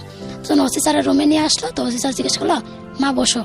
তো আমি বসলাম। তো বললো কি হয়েছে আমাকে বলো। তো আমাকে দেখেন আমার খুব ইচ্ছে ছিল মুসলমান হওয়ার, তাই জন্য আমি ওই ছেলেকে পছন্দ করি, তারপরে আমি ওর হাতেও আমাকে ফুসলাইয়ে নিয়ে আসে নাই বা কিছু করো নিয়ে আসে নাই, আপনার এখানে লোকজন আমাকে হুমকি ধুমকি দিচ্ছে, তা আমাদের অন্যায়টা কোথায়? আমি সেটা ওনাকে বললাম। বলার পরে বললাম দেখো এটা আমাদের সিস্টেম, এটা যেহেতু একটা ছেলে যখন একটা মেয়েকে নিয়ে আসে ওইটা সিস্টেম অনুযায়ী করতে, যখন তোমার জবানবন্দি অনুযায়ী বোঝা যাবে, ছেলের জবানবন্দি নেওয়া হবে, বোঝা যাবে তোমরা নিরাপরাধ, তখন তোমাদেরকে ছেড়ে দেওয়া হবে। উনি আমাকে এটা বুঝাইলো। তাই আমি বললাম তা আসার পরে ওকে কেন লকআপের ভিতরে ঢুকাইলো? তো বলে এটা এখানে সিস্টেম, ওকে তোমার জবানবন্দি নেওয়ার পর ওকে ছেড়ে দেওয়া হবে। তুমি কিসে পড়ো, কোন ক্লাসে পড়ো? তাই আমি বললাম ইন্টার সেকেন্ড ইয়ারে পড়ি। তো আরেকজন পাশে থেকে আরেকজন পুলিশ অফিসার বলতেছে না না স্যার ও 7-এ পড়ে। তখন বলো তোমার কাছে কোনো প্রমাণ আছে তুমি যে ইন্টার পড়ো? আমি কাছে আমার কলেজে আইডি কার্ড আছে। আমি সেই আইডি কার্ড নিয়ে আসছিলাম সাথে করে। তো কলেজে আইডি কার্ড দেখাইলাম। তখন বলছে এই আপনি ওই ওসি স্যারের সামনে ওই পুলিশ অফিসার আমাকে ধমক দিল একটা। তো ওসি স্যার বলে তুমি মেয়েকে ধমক দাও কি জন্য? মেয়ে তো ইন্টার পড়ে ঠিকই, তো এই যে কলেজে আইডি কার্ড দেখাইছে, ওর ছবি এখানে সবকিছু আছে, ধমক দাও কেন? মেয়ে তো একটা ভালো ডিসিশন, তুমি হিন্দু এই জন্য ওই মেয়েকে নিয়ে যাবা টানে টুনে, মেয়ে তো ইচ্ছা করে আসছে, তো তুমি ধমক দাও, আমি মেয়ের সাথে কথা বলবো। তো আমার কথা বললো। তো আমি বললো তোমরা যে 15 দিন ছিল বিয়ে শাদী করো নাই? তো আমি হ্যাঁ করছি। তো আমরা একদিন বাড়িতে গেছিলাম, আমি যা সত্যি তাই বলছি, আসার সময় কাগজগুলা ভয়েতে ওখানে ফেলে চলেছে। তখন মানে দৌড়ানি খাবো, মাইর খাবো না কি খাবো, কাগজটাই বড় নাই, আর কাগজ যেখানে ছিল ওটা মনেও ছিল না, কাগজ রেখে চলে আসছি। তখন স্যার বললো আচ্ছা ঠিক আছে তোমাদের 2 জনের তো ইয়ে আছে, তো যেভাবে যেটা হোক এখানে আবার বিয়ে হবে, এফিডেভিট হবে, কোর্ট ম্যারেজ হবে, ইয়া হবে। তো আমার ননাসের জামাই যিনি ছিলেন ওনাকে ডাকা হইলো যে গাপ্পার তুমি ওদেরকে কালকে সোনামগঞ্জে নিয়ে যাও, এফিডেভিট করে আবার বিয়ে পড়াও, আমাদের সামনে বিয়ে হবে, মেয়ের পক্ষে সাক্ষী থাকবো আমি, আর এখানে উপজেলা নির্বাহী অফিসার ছিলেন ওনাকে আনা হইলো, যেহেতু একটা থানা ভিত্তিক গ্যাঞ্জাম হিন্দু মুসলমানের ব্যাপার, তো এটা কড়াকড়ি করে ইয়া করতে হবে। উপজেলা নির্বাহী অফিসার আসলো, চেয়ারম্যান আসলো, অনেকজন আসার পরে তো সবাই মিলে আবার ওইখানে আমাদের বিয়ে করানো হলো। আচ্ছা, পরের দিন আবার মানে এখানে উনি যেটা বললেন যে আপনার কথা অনুযায়ী যে এই মানে শীর্ষস্থানীয় কর্তা ব্যক্তি যারা ছিলেন থানার কেন্দ্রিক, তারা সবাই আপনাদের জন্য এই বিয়েতে সাক্ষী হয়েছে, তাই কি? মানে আপনার কাবিনে কি ওনাদের সাইন আছে? না, ওনাদের সাইন নেই। কাবিনে বলতে মানে কোর্ট ম্যারেজ হয়েছে, কোর্টে গিয়ে শুধু গাপ্পার ভাই সাথে গেল, আর এখানে এসেছেন কাজীর। গাফারটা কে ছিল? গাপ্পার ছিল যে আমার মেয়ে, আমার শাশুড়ি যে মেয়ে বানাইছে ওনার মানে মেয়ের জামাই। আচ্ছা, ওকে। উনিও একদম ভালো লোকই ওখানে। আচ্ছা, কোর্ট ম্যারেজ হলো ওখানে কি আবার? সুনামগঞ্জ কোর্টে নিয়ে যাওয়া হলো, তারপর এখানে কোর্ট ম্যারেজ করা হলো, এফিডেভিট করা হলো, কোর্ট ম্যারেজ করা হলো, কোর্ট ম্যারেজ করার পরে নিয়ে আসা হলো এখানে। তারপরে এখানে আইন না ওসি স্যার আবার কাজী টাজি ডেকে বিয়ে পড়ানো হলো। পড়ানোর পরে আমার শ্বশুরের বাসায় নিয়ে গেল। নিয়ে যাওয়ার পরে ওইখানে নিয়ে যাওয়ার পরে মানে ওইখানে এত পরিমাণে মানে হিন্দুদের ইয়া ছিল বেশি, ওইখানে মুসলমান হাতে গোনা কয়েকজন ছিল, হিন্দু ছিল বেশি। ওইখানে আমাকে যেদিন নিয়ে গেল সেদিন আমাকে আর রাখতে পারতেছে না ওইখানে, ছালে ঢিল দিয়ে রাত্রেবেলা এসে দরজা ধাক্কায় মানে আমাকে নিয়ে যাবে। কোথায় এটা করে? ওইটা আমাদের বাড়িতে, মানে আমার শ্বশুরের কোয়ার্টারে। না, কিন্তু আপনার ওখানে ওসি সাহেব যেটা বলছিল যে আপনার বিয়েতে ওনারা সাক্ষী হবেন বা দেখবেন উপজেলার, ওনার কি সেটা হয়েছিল? সাক্ষী ছিল এরকম, কিন্তু মানে ওই কাবিনে মানে যারা মুরব্বী মানে আত্মীয় স্বজন, তাদের যাদের আত্মীয় স্বজন ওনারাই ইয়া ছিল, মানে ওদের সামনে বিয়েটা হয়েছে আর কি। ওসি তারপরে উপজেলা নির্বাচন ওনারা ছিল। আচ্ছা, ওনারা দেখেছেন বিষয়টা, অবজার্ভ করেছেন। আচ্ছা, ওনাদের সামনে হয়েছে। তারপরে আমার শ্বশুরকে যখন হাতে তুলে দিবে, যে বলে দেখেন আপনার ছেলে তো কিছু করে না, বেকার, যেহেতু একটা মেয়ে আসছে একজন, তা সে কিন্তু আর কোনোদিন বাপের বাড়িতে যেতে পারবে না, তার ভালো মন্দ সুখ দুঃখ সবকিছু এখন আপনারা, তার মা বাবা, তারা যদি মারেন আপনারা মারবেন, কাটলে আপনারা আদর করলে আপনারা আদর করবেন। ওসি স্যার ওখানে একটা বঞ্চই নিলেন আমার শ্বশুরের, যে ছেলে যতদিন পর্যন্ত চাকরি বাকরি কিছু না পাবে, পড়ালেখা শেষ না হবে, আর মেয়ে তো ইন্টার ফাইনাল পরীক্ষা দিবে, সামনে পরীক্ষা আমার 2011 সালে আমি ফাইনাল পরীক্ষা দিব, আর এটা 2010-এর ঘটনা। তো আপনি মেয়েকে ইন্টার পরীক্ষা দিতে দিবেন, আর যতদিন ছেলে চাকরি না করে ততদিন মেয়ের সব দায়িত্ব আপনার। এটা আপনার শ্বশুরকে একটা বঞ্চয় নেওয়া হলো? বঞ্চয় নেওয়া হলো, বঞ্চয় একটা কাগজে পুলিশ থেকে। হ্যাঁ, পুলিশ অফিসাররা নিলেন। আপনার ছেলে তো, ছেলেরও বয়স কম মেয়েরও বয়স কম, ছেলে হুটার একটা ডিসিশন নিতে পারে, কিন্তু যেহেতু সবার মধ্যস্থতা তো এটা হচ্ছে, তখন সে একটা ডিসিশন নিতে হলে সবাইকে নিয়ে নিতে হবে। ভবিষ্যতে যদি কোনো ছেলে কোনো খারাপ আচরণ করে মেয়ের সাথে, এটার জন্য আপনি দায়ভার নেবেন। আপনি রাজি আছেন সেটার জন্য? তাইলে মেয়ে আমরা আপনার হাতে তুলে দিব, নয়তো আপনার দিব না মেয়ে আপনার হাতে তুলে। তখন আমার শ্বশুর বললো না আমি এই দায়ভার নিতে রাজি আছি, বলে বঞ্চয় দিল। তারপর বঞ্চয় দিয়ে তারপর আমার শ্বশুরের হাতে আমাকে উঠাইয়া দিল। সেখানে হিন্দুদের ইয়াতে মানে আমাকে ওখানে রাখা যাচ্ছিল না। আমি একটা দিন যাওয়াচ্ছিলাম খুব কষ্ট করে, আমার এই আত্মীয় স্বজন ওইখান থেকে ও আসে, মানে আমাকে নিয়ে যাবে, ওইখানে থাকতেই দিবে না। এই দুই মিনিট কি আপনার মা বা চাচা কেউ আপনার সঙ্গে যোগাযোগ করেছে এই সময়টা? আমার চাচা যোগাযোগ করছিল, বলছে যে কি তুই আসবি না আসবি না? আমি বলছি না আমি আসবো না। আর আমার মা একটা কথাই বলছে, গেছো ওইখানেই থাকো, মেয়েদের জীবনে বিয়ে একটাই, তুমি এখন যতই আসো তুমি যেটা বুঝে গেছো সেটা বুঝেই থাকো, আর আসার দরকার নেই, তুমি এখানেই থাকো। তুমি আপনার মা বলেছে আপনাকে? তুমি এখন যদিও আসো, তোমাকে এখন নানান ধরনের কথা বলতে, অনেক কিছু অপমান তোমাকে সহ্য, তুমি মেয়ে 15 দিন তুমি ওই ছেলের সাথে থাকছো, তোমাকে অনেক কিছু মাইনে, তুমি যদি মুসলমান হওয়ার জন্য তুমি ওইখানেই থাকো, তোমার আসার দরকার নেই। এটা আপনার মা আপনাকে বলেছে? হ্যাঁ, ফোন দিয়ে যখন কথা বলাইছে, আমার কাকা ছিলেন ওইখানে যে পুলিশ অফিসার, তাই আমি বললাম আমি তো তোমাদের কাছে ফিরে যাবো, ওই আসা তো আমি ওর হাত ধরে আসিনি, আমি আসবো না বিদায় ওর হাত ধরে আসছি।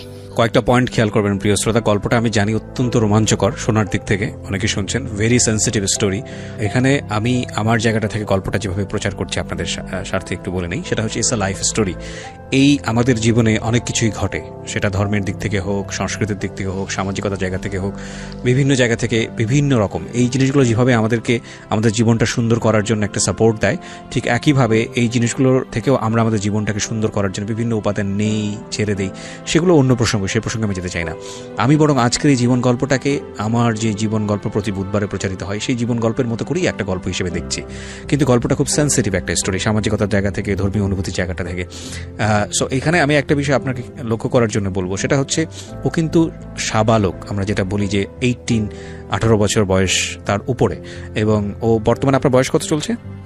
27। এবং ও যেটা বলছে সেটা এখানে স্বেচ্ছাই বলছে। আমাদের অনুষ্ঠানের একটা ডিসক্লেইমার থাকে শুরুতেই, এবং this is not investigative show. আমরা সবসময় বলি এই অনুষ্ঠানগুলো ইনভেস্টিগেট করার ওইভাবে সুযোগ হয় না। হ্যাঁ, হয়তো কিছু প্রপার কাগজপত্র আমরা দেখবো, যেটা হয়তো উনি কাবিন নামার কথা বলছেন বা অন্যান্য যে বিষয়গুলোর কথা বলছেন সেগুলো হয়তো আমরা দেখবো, কিন্তু খুব বেশি প্রাসঙ্গিক না হলে সেটারও প্রয়োজন হয় না। আমরা শুধু দেখি যে আমাদের এই জীবন গল্প থেকে কোনো মেসেজ আছে কিনা, নাম্বার 1। আর আরেকটি বিষয় সেটা হচ্ছে যে এখানে যারা গল্প বলেন তারা স্বেচ্ছায় এসে বলেন, তারা তাদের সামাজিকতা সবকিছু চিন্তাভাবনা করে এসেই বলেন। তো সেই দিক থেকে রেডিওর দায়ের জায়গাটাও কিন্তু অনেক বেশি স্পষ্ট। তো আমি যে কথাটা বলার জন্যই বলছি যে এই মেয়েটি ক্লাস 7-8 থেকেই মূলত যে কোনোভাবেই হোক না কেন উনি ইসলাম ধর্মের দ্বারা অনেক বেশি ইন্সপায়ার্ড, এবং সেটা উনি করার জন্য চেষ্টা করেছেন, এবং সেটার জন্য উনি বড় ধরনের স্যাক্রিফাইসও করতে রাজি ছিলেন, এবং সেগুলো উনি কিন্তু খুব সহজভাবে গল্পটা বলে যাচ্ছেন। কিন্তু নোটিস করার মতো, দেখুন, একটা ছেলেকে উনি বিয়ে করলেন, মুসলিম ছেলে, ওই ছেলেটাকে তার ভালো লাগতো না, বন্ধু হিসেবেই সে দেখতো, কিন্তু যখন সে জানলো ছেলেটা হচ্ছে মুসলমান তখন তার প্রতি তার আগ্রহ জন্মেছে। এবং সেই ছেলেটাকে আপনি সে অর্থে বলা গেলে সেই ছেলেটাকে সে দেখেও নি তেমনভাবে, সেই ছেলেটার সঙ্গে সে মেশেও নি বিয়ের আগে, এবং বিয়ের জন্যই সে ছেলেটার সঙ্গে তিনি বের হলেন, এবং বের হওয়ার পরে যে ধরনের প্রবলেম তার ফেস করার কথা সেগুলো সে ফেস করা শুরু করলো, এবং শুরু করতে গিয়েও কিন্তু সে তার জায়গাটায় অনেক বেশি বলিষ্ঠ, এই কারণে যে সে ইসলাম ধর্মকে ভালোবাসে, এবং এটা তার একেবারেই ব্যক্তিগত অনুভূতি। সেই ব্যক্তিগত অনুভূতির জায়গায় যারা আজকে শুনছেন, ধর্ম জায়গাটাকে অনেক বড় এমফ্যাসিস না দিয়ে বরং তার ব্যক্তি অনুভূতিটাকে আমরা রেসপেক্টের জায়গাটা থেকে দেখি। ওকে, হ্যাঁ বলুন, আপনি যেটা বলছিলেন। তারপরে ঢিল দিত, বাসায় থাকতে দিত না, দুইটা পরিবার থাকতে অন্যরকম। দিত না, তো এরকম হইলো। হওয়ার পরে তো ওই মানে আমার ননাসের জামাই যে গাপ্পার ভাই, উনি বললো যে আমার শ্বশুর বল, চাচা এখানে তো রাখতে পারবে না মেয়েকে, ওর আত্মীয় স্বজন মানে আমার আত্মীয় স্বজনরা ওখানে খুব প্রভাবশালী, তো এখানে রাখতে পারবে না মেয়েকে, ওরা যেভাবে ওকে এভাবে নিয়ে যাবে। আর আপনি এখানে চাকরি করেন, আপনার কোনো আত্মীয় স্বজন নেই, মানুষে বলে না জোর যার মূল্য তার, জি। তো আপনি এখানে মেয়েটাকে রাখতে পারবেন না। ও যে ফ্যামিলি থেকে আসছে সেই ফ্যামিলিতে, আর এই ফ্যামিলিতে অনেক আর মেয়ে একা মেয়ে, আর ওদের বাড়ির মানে একরকম আমি আসার পরে আমার বাড়ির মানে সবার মেরুদণ্ডটাই একরকম ভেঙে গেছে ওইরকম। তারপরে কাপার পর আমাদের বাড়িতে নিয়ে যাই, মানে ওদের গ্রামটা পুরাটাই মুসলমান, মানে এখানে কোনো হিন্দু নেই, আশেপাশে 10 গ্রাম কোনো, মানে শ্বশুরের কোয়ার্টারের জায়গাটায় অনেক বেশি হিন্দু অধ্যুষিত হিন্দু। এলাকা ছিল, এখনো অনেক হিন্দু এখানে। আচ্ছা, তো তারপরে উনি গাফার সাহেব আপনাকে নিয়ে গেলেন ওনাদের বাড়িতে। আচ্ছা, তো ওনাদের বাড়িতে নিয়ে যাওয়ার পরে ওনাদের বাড়িতে আমি 10 আপনার দিন, হাজবেন্ড কি করছে ওই সময়টাতে, আর রামিম কি করছে? তখন ওইখানে এখন আপনার সঙ্গেই ওখানে, গাফার সাহেবের সঙ্গে ওখানে? ওইখানে Okay. তো এখানে তো বললো যে যাবা দুলাভাইয়ের বাড়িতে, এখানে তো থাকতে প্রবলেম হচ্ছে, তো কি করবি? তো আমি বলছি চল যাই। ও, তখনও তুই তো গাড়ি আছে আপনার? তখন তুই তো গাড়ি, তখন আমি তুই করেই বলি, মানে ওই যে 6 মাস যে কথা বলছি তুই তখন তুই। তখন ও একদিন আমার বলতেছে যে দেখ, তো আমি বউকে তো অনেকে তুই করে বলে, তুই কি, আমি তখন তোর স্বামী, তো এতদিন না বন্ধু ছিলাম, তো আমি তোর স্বামী, তো তুই এখন আমাকে তুই করে বলিস না, মানুষের সামনে আমার তো লজ্জা লাগে। তো আমি বললাম যে তো হঠাৎ করে তো চেঞ্জ করা যায় না, আমাকে তুমি করে বল, তা আমিও তোরে তুমি করে বলবো, তো এরকম বললাম। তো বলার পরে তা আমার এটা চেঞ্জ করতে একটু সময় লাগবে, তা আমারও চেঞ্জ করতে, আমি তার হঠাৎ করে চেঞ্জ করতে পারবো না। তারপর আমি আস্তে আস্তে 2 দিনই মানে চেঞ্জ করে ফেলি, ওকে তুমি বলি, যেহেতু সবার সামনে আমার সংসার এটা, আমার ওই জন্য মেনে নিতে হবে।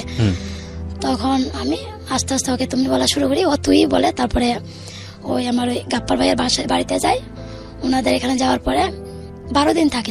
থাকার পরে ওখানে একটু প্রবলেম হয়, আমি সাঁতার জানি না, ওদের মানে নদীতে গোসল করতে হয় ওইরকম। আর আমাদের ওখানে তো শ্রীমঙ্গলতে এক কথা পানি নেই, পাহাড়ি এলাকা, পানি নেই, আমি সাঁতার জানতাম না, তো খুব ভয় পাইতাম।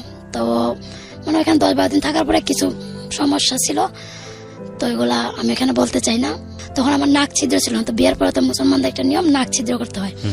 তো ওইখানে যখন নিয়ে যাওয়ার পরে আমার ওই ননাস বলতেছে যে হ্যাপির নাকে তো ছিদ্র নেই, তো নাকটা ছিদ্র করে দাও। তো আমার শাশুড়ি নাক ফুল নিয়ে দেয়, তখন নাক ফুল পরাইয়া দেয় ওখানে। তারপরের দিন মানে একটা ঘটনা ঘটে, একটু খারাপ, তারপরে বলা দরকার যেহেতু বলতে আসছে এখানে। ওইখানে আমার একজন রিলেটিভই, আমার গাপ্পার ভাইয়ের একজন আত্মীয়, ওই ছেলে আবার ওইখানে যাওয়ার পরে আমাকে পছন্দ করে। আপনার হাজবেন্ড থাকা অবস্থায়, সবকিছু জানা অবস্থায়? হ্যাঁ, ওর সাথেই গেছি আমি এখানে। তখন আমি যখন খাইতে বসতাম তখন ও খাইতে বসতো, তো ওর কিছু এই জিনিস দেখে আমি বুঝতে পারি। তো আমি আমার হাজবেন্ডকে এসে বলি, দেখো ওই ছেলেটা না আমার সাথে এমন করে। ওই ছেলেটা কি মানে আপনাদের আত্মীয় হতো? আত্মীয়, আমি নামটা বলতে চাই। ঠিক আছে, সমস্যা নেই। হ্যাঁ, তো তখন মানে আমার বাড়ির জন্য মন খারাপ, একটু মানে চুপচাপ, আমি সবসময় কথা একটু কম বলি, তো চুপচাপ ছিলাম। তো আমি ওইটা এসে আমার হাজবেন্ডকে বলি, দেখো ও তো আমার সাথে এমন করে। গল্পটা কিন্তু এখন অন্যরকম ভাবে অন্যদিকে টার্ন নিচ্ছে। দেখেন, গল্পটা এখন পর্যন্ত যে জায়গাটায় ছিল, একটা কথা হচ্ছে যে আমরা একটা মেয়ের জীবনের 3টা স্তর, কন্যা, জায়া, জননী। মানে পিতার আলয় বা পিতার আশ্রয়ে যখন তিনি থাকেন তখন তিনি কন্যা, এবং তারপরে হচ্ছে জায়া, যেটা হচ্ছে বৈবাহিক স্তর, এবং একটা পর্যায়ে পরে আমাকে বলে যে আচ্ছা আমি ওকে জিজ্ঞেস করবো কেন এমন করে। তো সেই দিন ওর আবার ওইখান থেকে ঘুরে আসার পরে আমার হাজবেন্ডের অনেক মাথা ব্যথা, তো আমরা উঠানে, ওদের এখানে কারেন্ট নেই, তো উঠানে বসে আছি গরমের দিন, তো ও বসে আছে মাথা ব্যথা, তো আমিও পাশে বসে, ওই ছেলেটাও এসে বসে। তখন ওকে দেখে আবার আমার হাজবেন্ড উঠে চলে আসে ওইখানে। তো আমার হাজবেন্ড যেহেতু উঠে চলে আসে, আমার তো এখানে বসে থাকার কোনো ইস্যু নেই, আমি ওইখান থেকে উঠে চলে আসি। তো ও আগে উঠে চলে আসে, ব্রেঞ্চ থেকে উঠে, আমি উঠি, তো ও আমার হাত ধরে। ওই ছেলেটা? হ্যাঁ, আমার হাত ধরার পরে আমাকে, আজব তো, আপনি আমার হাত ধরলেন কেন? কয় তুমি বসো, রামিম চলে যাক, ওর মাথা ব্যথা করে, ও চলে যাক, তুমি বসো এখানে। তো আমার খুব রাগ হলো, আমি থাপ্পড় না দিয়ে একটা লাথি মারছি ওকে। লাথি মারার পরে ও পড়ে গেছে। পড়ে যাওয়ার পরে আমার হাজবেন্ড পিছনে, কি হয়েছে? আমাকে দেখো না, ও আমাকে করছে, হাতে ধরছে, আমাকে ওখানে বসতে বলে। তখন আমার হাজবেন্ড এসে ওকে মানে কলারে ধরে 2টা থাপ্পড় মারার পরে ঘরে আসে। তো আমার ননাস কইছে কি হয়েছে? তখন বলছে ওর এত বড় সাহস কেন, ও আমার বউয়ের হাত ধরবে কেন? তারপর আমার ননাস অনেক বকাঝকা করলো, উনারও তো এটা শ্বশুর বাড়ি, উনারও উনিও তেমন কিছু বলতে। আর ওই যে দুলা ভাই, গাফার ভাই, উনি তখন আশাতে চাকরি করে, উনি অন্য জায়গায় থাকে, চাকরি করে, উনি এসব বিষয়ে জানতো না। আমি রাত্রে খুব কান্নাকাটি করছি যে কোথায় এসে পড়লাম। আর আমি খুব কান্নাকাটি, বলতেছে দেখো কান্না করো না, কালকে চলে যাবো না এখান থেকে, আমি আব্বারে ফোন দিতেছি, কালকে এখান থেকে যাবো। তখন কি আপনি নামাজ পড়ছিলেন? মানে নামাজ কালাম পড়ছিলেন 5 ওয়াক্ত? আর তখন রোজাও তো চলতেছিল, সেই বছর আমি প্রথম 27টা রোজা। মানে আমি যেটা বলতে চাচ্ছিলাম যে আপনি যে ধর্মের কারণে এত বড় সিদ্ধান্ত নিলেন, সেই ধর্মীয় আচার আচরণ মেনে চলছিলেন কিনা? হ্যাঁ, তো তারপরের দিন আমরা যেটা আপনি বলছিলেন যে চলে যাবেন, বাসা থেকে চলে যাবেন, আপনার হাজবেন্ড নিয়ে সিদ্ধান্ত নিচ্ছেন। হ্যাঁ, আমার হাজবেন্ডের যেখানে আমি থাকবো না চলে যাবো, মানে ওর যখন ভাবভঙ্গি দেখলাম অন্যরকম, ও আমাকে বলতেছে ওর মধ্যে কি আছে আমার মধ্যে তা নেই, এটা সেটা, ও সুন্দর, আমিও তো দেখতে সুন্দর। আমাকে দেখো, আপনি যেটা ভাবতেছেন সেটা না, আমি কিন্তু ওকে সুন্দর, কালো বা ওর কি আছে কি নেই এগুলা দেখে আমি ওকে বিয়ে করি নাই। ওকে আমি বিয়ের আগে দেখি নাই, যার সাথে আমি একটা দিন কথা, মানে শুধু কথা বলছি, তাছাড়া তো কিছু কোনো রিলেশন ছিল না ওর সাথে। আমি শুধু ইসলাম ধর্ম গ্রহণ করবো, পবিত্র শান্ত, আমি চাইছি যে আমি যাকে ভালোবাসবো তার সাথে আমার বন্ধনটা পবিত্র থাকবে। আমি ওর সাথে একদিন দেখা করি, ও দেখা করতে চাইছে, আমি ভাবছি দেখা করলে আমার হাত ধরবে। আমি ওই জিনিসগুলো জানতাম, স্বামী ব্যতীত অন্য কেউ হাতটা ধরলে আমার ওই হাতটা ওইটুকু জায়গা আমার বেসতে যাবে না। তো আমি বললাম যে আপনি যেটা ভাবতেছেন, আপনি যে কোয়ালিটির মেয়ে আমাকে ভাবতেছেন, আমি সেই কোয়ালিটির মেয়ে না। ওই ননাস সকালবেলা ঘুম থেকে উঠে আমার ওই যে ননাসের শ্বশুর, উনি খুব ভালো মানুষ ছিলেন, উনি মারা গেছেন, আল্লাহ তাকে বেশ নসিব করুক। তো উনি খুব ভালো মানুষ, তো উনি আমাকে ডাইকে নিয়ে গেছে কাছে, মা এদিকে আয় তো উনি আবার আমাকে ওই হ্যাপি নামে ডাকছেন। যখন আমার নাম এফিডেভিটের পর আমার নাম পরিবর্তন করে সুলতানা রাখা হয়েছে, উনি সুলতানা নামেই ডাকতেন। তো সুলতানা এদিকে আয়, তো আমাকে নিয়ে গেল কাছে, এখানে বস। তো আমি বসলাম, তোর কি হয়েছে, তুই আমার বাসায় এসে এরকম কান্নাকাটি, আমার তো গুনাহ হবে মা, তুই তো সবকিছু ছেড়ে আসছিস, তুই যে এইভাবে কান্নাকাটি কেন করছো আমার? তো উনি মুরব্বী মানুষ, ওনাকে আমি জিজ্ঞেস করছি আপনাকে, ওই আমার ননাসের শ্বশুর, আচ্ছা মানে আমার তালুই যিনি, উনি, তো উনি আমাকে জিজ্ঞেস করছে। তখন আমি ওনাকে সাহস পাইনি বলতে, মানে এত ভালো মানুষ ছিলেন উনি, ওনাকে আমি বলতে সাহস পাইনি যে আমি চলে যাবো। হ্যাঁ, আমি চলে যাবো, ওই জিনিসটা বলতে পারি না, আমার বিবেকে বাধা দিছিল যে হয়তো ও খারাপ, কিন্তু ওদের বাড়ির আর যে প্রত্যেকটা মানুষ, সব মানুষগুলো খারাপ। উনি যখন আমাকে হাত ধরে বলছে তুই কেন চলে যাবি, না তুই আমাকে বললা যা, আমি কোন অপরাধে আমি অপরাধ দিই যে তুই আমার বাড়ির থেকে চলে যাবি, এইভাবে কান্না কইরা। তো আমি বলছি না, তাহলে কিছু হয় না, আমার মার কথা মনে হয়েছে। আমি সেই কথার পরে 5টা কাটাই আসি। তা আসার পরে আমার ননাস বলতেছে যে আমি নৌকা ভাড়া করে দেই, আমাদের নৌকাটাতে তেল ভরে দেয়, তুমি হ্যাপিকে নিয়ে একা একটু ঘুরে আসো। আর আমার ননাসের ছেলে ছিল নাইম, ও তখন 5-এ পড়তো, তো নাইম তোর মামার সাথে যা, তোর মামার মামিকে নিয়ে আমাদের এই জায়গাটা ঘুরাই নিয়ে আস নৌকা দিয়ে, তাহলে তোর মামির একটু ভালো লাগবে। গ্রামাঞ্চল, হ্যাঁ গ্রামাঞ্চল, অনেক পানি, তোমার ননা বলতে একটু ঘুরলে হয়তো ভালো লাগবে, মনটা ফ্রেশ হবে। তো আমরা ডিসিশন নিয়ে ঘুরতে যাবো, তো বলতেছে যাবা ঘুরতে, তো আমি বলছি আচ্ছা যাবো। তো আমি খুব চুপচাপ থাকতাম, এখানে বসে থাকতাম, এখানে বসে, মানে বাড়ির জন্য খুব মন খারাপ। তো হঠাৎ করে এক জায়গায় এসে মানিয়ে মার সঙ্গে তখন যোগাযোগ নাই, না কথা নেই, কারণ খুব মনে পড়তো সবার কথা, ইয়ার কথা, কে কি করতেছে। মার তো নাম্বার ছিল, ফোন নাম্বার ছিল, আপনি চাইলে ফোনে কথা বলতে পারতেন। নাম্বার ছিল, কিন্তু আমার চাচারা তো সেই নাম্বারে কথা বলতে দিতেন। তোমার মেয়ে মুসলমান হয়ে গেছে, কথা বলেন, পারিপার্শ্বিক হিন্দুদের ধর্মটা তো আলাদা। আচ্ছা, তোমার মেয়ে মুসলমান হয়ে গেছে, তোমার কথা তুমি কেন এই মেয়ের সাথে জন্য কান্না করবে, কেন কথা বলবা, তো কথা বলতে দেয় না। তারপরে নাইম বলতেছে মামি চলেন ঘুরতে নিয়ে যাই, দেখবেন আমাদের পানি তো দেখেন নাই, অনেক পানি, অনেক ভালো লাগবে। আমরা যখন রেডি হয়েছে যাওয়ার জন্য, বোরকা টুকা পড়ছি আমি, তখন ও রেডি হয়েছে, ওই ছেলেটা রেডি হয়েছে আমাদের সাথে যাবে। তখন ও রেডি হয়েছে, আমিও যাবো তোমাদের সাথে। তখন আমার হাজবেন্ড আগের দিন রাত্রেবেলা বলে দিচ্ছে, কালকে যদি ও এমন কোনো কাজ করে তোমার হাতে দেয়, তুমি ওরা গাল পাতা ঠাস করে চোর দিবা, 10 জন মানুষ 10 জন মেসের সামনে চোর দিবা। আমাকে আগের দিন তো আমি লাথি দিছি ওকে, তো ওর তো পরের দিন বোঝা উচিত ছিল যে মেয়ে আমাকে আগের দিন লাথি দিচ্ছে, সেই মেয়ে আরো বড় কিছু করতে পারে। তো সে এরকম, আমার ননাস এখানে দাঁড়ানো, আমার ননাসের শাশুড়ি এখানে, আর আমি এখানে, ও এসে আমার পাশে দাঁড়াইছে, আর আমার হাজবেন্ড আমার পাশে দাঁড়ানো।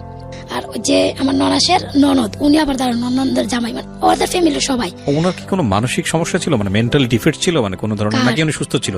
যে লোকটাকে আপনি কথা বলছেন, সেই লোকটার পরিচয় তো আমি এখানে আপনি দিতে চাচ্ছেন না, আমিও নিতে চাচ্ছি না, তার সামাজিকতা সমস্যা হতে পারে। ইয়াং বয়সে একটা ছেলে ছিল, মানে আমি তাদের গ্রামে, কারণ এটা একটা নিজের একটা ব্যক্তিত্বের বিষয় আছে, কারণ যেখানে হাজবেন্ডের হাতে মার খাচ্ছে, যেখানে আপনার হাতে মার খাচ্ছে, স্বাভাবিকভাবে তার যদি মানসিক কোনো সমস্যা না থাকে, তাহলে তো এই ধরনের আচরণ করার কথা না। তারপরে ওর কি হয়েছিল, মানে ওদের গ্রামে কিরকম একটা জিনিস ছিল, আমি যে 15-12 দিন ওদের বাড়িতে ছিলাম, ওদের বাড়িতে আমি ঠিক মতো ভাত খেতে পারিনি। কেন? এত পরিমাণের লোক আসতো আমাকে দেখার জন্য, শুধু আপনাকে দেখার জন্য। মানে ওদের বেড়ার ঘর ছিল, ঘরটাতে এতটুকু ফাঁক ছিল, সেই ফাঁকটাকে এত বড় ফাঁক বানাইছে, ওই বেড়া দিয়ে সরাই ফেলছে, মানে আমাকে দেখার জন্য। ওদের সবার ধারণা, দেখ শহর থেকে একটা মেয়ে নিয়ে আসে, কি সুন্দর পুতুলের মতো, চল দেখে আসি। তার ওরও মানে ওই রকম ছিল, মানে ওদের গ্রামের মেয়েদের তুলনায় আমরা শহর থেকে মেয়েরা গেলে একটু অন্যরকম থাকে, আগ্রহটা একটু বেশি থাকে, তো ওই তুলনা থেকে ওর আগ্রহটা বেশি ছিল। তো ও আসে, তো আসার পরে ওই রকম সবার সামনে আমাকে বলে আমিও যাবো ঘুরতে। তখন আমার হাজবেন্ড বলে আমি যাবো না। তখন আমার হাজবেন্ড যাবে না, আমি কেন ওর সাথে যাবো, আমি কাছে আমিও যাবো না। তাইলে কারণ আমিও সরে চলে আসতে, ও আবার সবার সামনে আমার হাতে ধরছে। তো সবার সামনে আমার ননাস পুরো, মানে আমার হাজবেন্ড এমনি খুব ভালো, খুব শান্তশিষ্ট, কিন্তু মানে রাগ উঠলে পুরো একদম ইয়ে হয়ে যায়। কিন্তু ও তো বুঝতে পারছে যে কালকে তোর আমি ওর সাথে কলারে ধরছে, আমি ফিরে নিয়ে আসছি, আজকে জানি কি করে।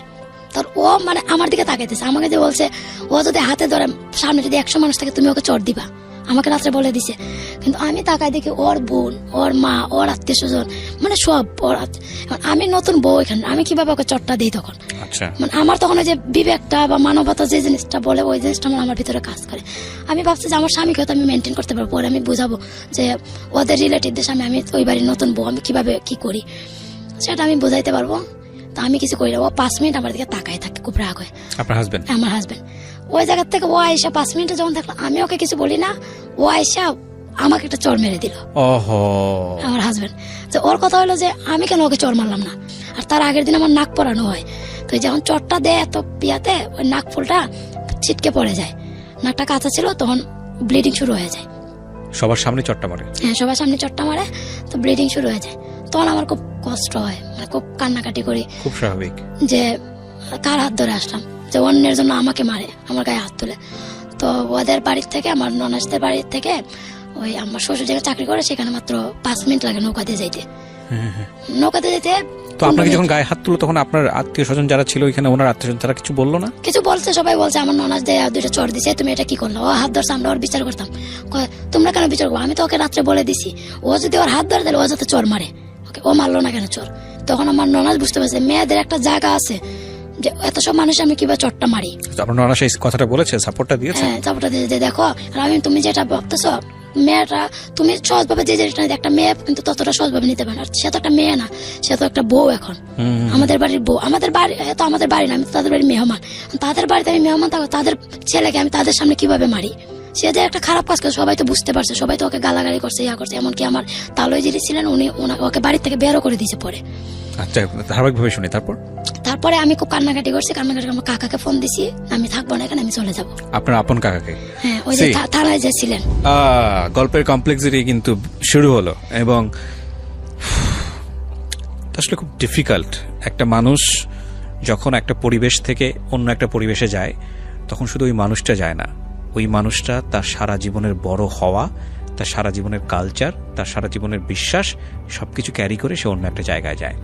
এবং এটা হচ্ছে মানে একটা মেয়ের ক্ষেত্রে এটা, এই জিনিসটা একেবারে অবধারিত আমাদের সমাজে, কারণ মেয়েরা বিয়ে হলে শ্বশুর বাড়িতে চলে যায়, এবং শ্বশুরবাড়ির লোকজন যদি সেই বিষয়টা না বুঝে যে মেয়েটা এসছে, সে একটা নতুন পরিবেশে এসছে, তার আগের পরিবেশ এবং এই পরিবেশে মানানসই হতে তার সময় লাগবে, তাকে ওই রকমভাবে চারা গাছে যেভাবে বড় করতে হয় ওইভাবে সাপোর্টটা যদি সেভাবে না দেওয়া হয়, তাহলে এটা শুরুতেই এটা নষ্ট হয়ে যাওয়ার সম্ভাবনা আছে। নষ্ট হয়ে যাওয়া মানে হচ্ছে সম্পর্কটা নষ্ট হয়ে যাওয়ার সম্ভাবনা আছে।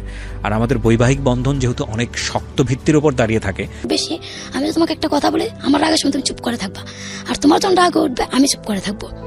ওইরকম একটা ইয়ে ছিল, যেটা আমার যদি কখনো রাগ উঠতো তাহলে ও ঘর থেকে বের হয়ে যেত, আর ওর রাগ হইলে আমি চুপ করে থাকতাম। তো তারপরে পরের দিন আমরা ওইখান থেকে চলে আসি, আমার শ্বশুর যাই ওখান থেকে নিয়ে আসে। তার এই কয়েকদিনের মধ্যে আমরা যে 10-12 দিন এখানে ছিলাম, তার মধ্যে আমার এই যে ভাসুর আছে, উনি তো আমার সৎ ভাসুর, তো ওনার সাথে কথা হয় যে কি ব্যাপার রামিমকে বাড়িতে নিয়ে আসবো না? তো উনি আবার আমি একটু কথাবার্তা বলি সবার সাথে, আমার ভাসুর বলে। তো কথাবার্তা বলে তো সবার সাথে কথা বলতে সবাই মত দেয় না যে হিন্দু মেয়ে বিয়ে করলো কেন, ওকে বাড়িতে আনা যাবে না, এটা সেটা নানান ধরনের। আমার এক ফুফু, মানে ওর ফুফাতো ভাই, আমার হাজব্যান্ডের ফুফাতো ভাই, উনি একজন মাওলানা।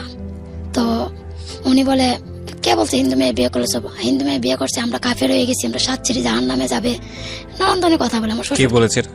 ওই যে আমার হাজব্যান্ডের ফুফাতো ভাই। আচ্ছা, উনি এইসব কথা বলছে আমার শ্বশুরকে। তো আমার শ্বশুরকে বলছে, আর আমার ওই যে সৎ ভাসুর যে উনাকে বলছে। আচ্ছা, তো ওনাকে বলছে যে কে মেয়ে ঘরে আনবি কেন? তো আমার সৎ ভাসুরের এটা ছিল যে আমরা বাড়িতে গেলে আমাকে সম্পত্তির ভাগ দিতে হবে। আমার শাশুড়ি কিন্তু একটু সহজ সরল টাইপের, আর আমার ছোট দেবরটা যে ও একটু মানসিক বলতে হিসাব টিসাব কিছু জানে না, বোকা। তার মধ্যে আমার স্বামী একটু পড়ালেখা জানি, একটু চালাক, আর তার মধ্যে আমাকে যখন নিয়ে যাবে তখন আমি তো সবকিছু হিসাব চাইবো, ইয়া করবো, তখন আমাদেরকে সম্পত্তির ভাগ, ওনার ইচ্ছা ছিল এটা সম্পত্তিটা উনি একাই ইয়া করবে। তাই জন্য মানে এটা একটা অজুহাত যে হিন্দু মেয়ে বিয়ে করছে যেন ওকে বাড়িতে আনবো না। আচ্ছা, তো আমার ভাসুর বলে কি করবে, ওখানে তো কোনো কাজ কাম নেই, কিছু না, বাড়িতে আসলে তো একটা ভালো, বাড়িতে থাকুক মেয়েটা, পরীক্ষা দেখ।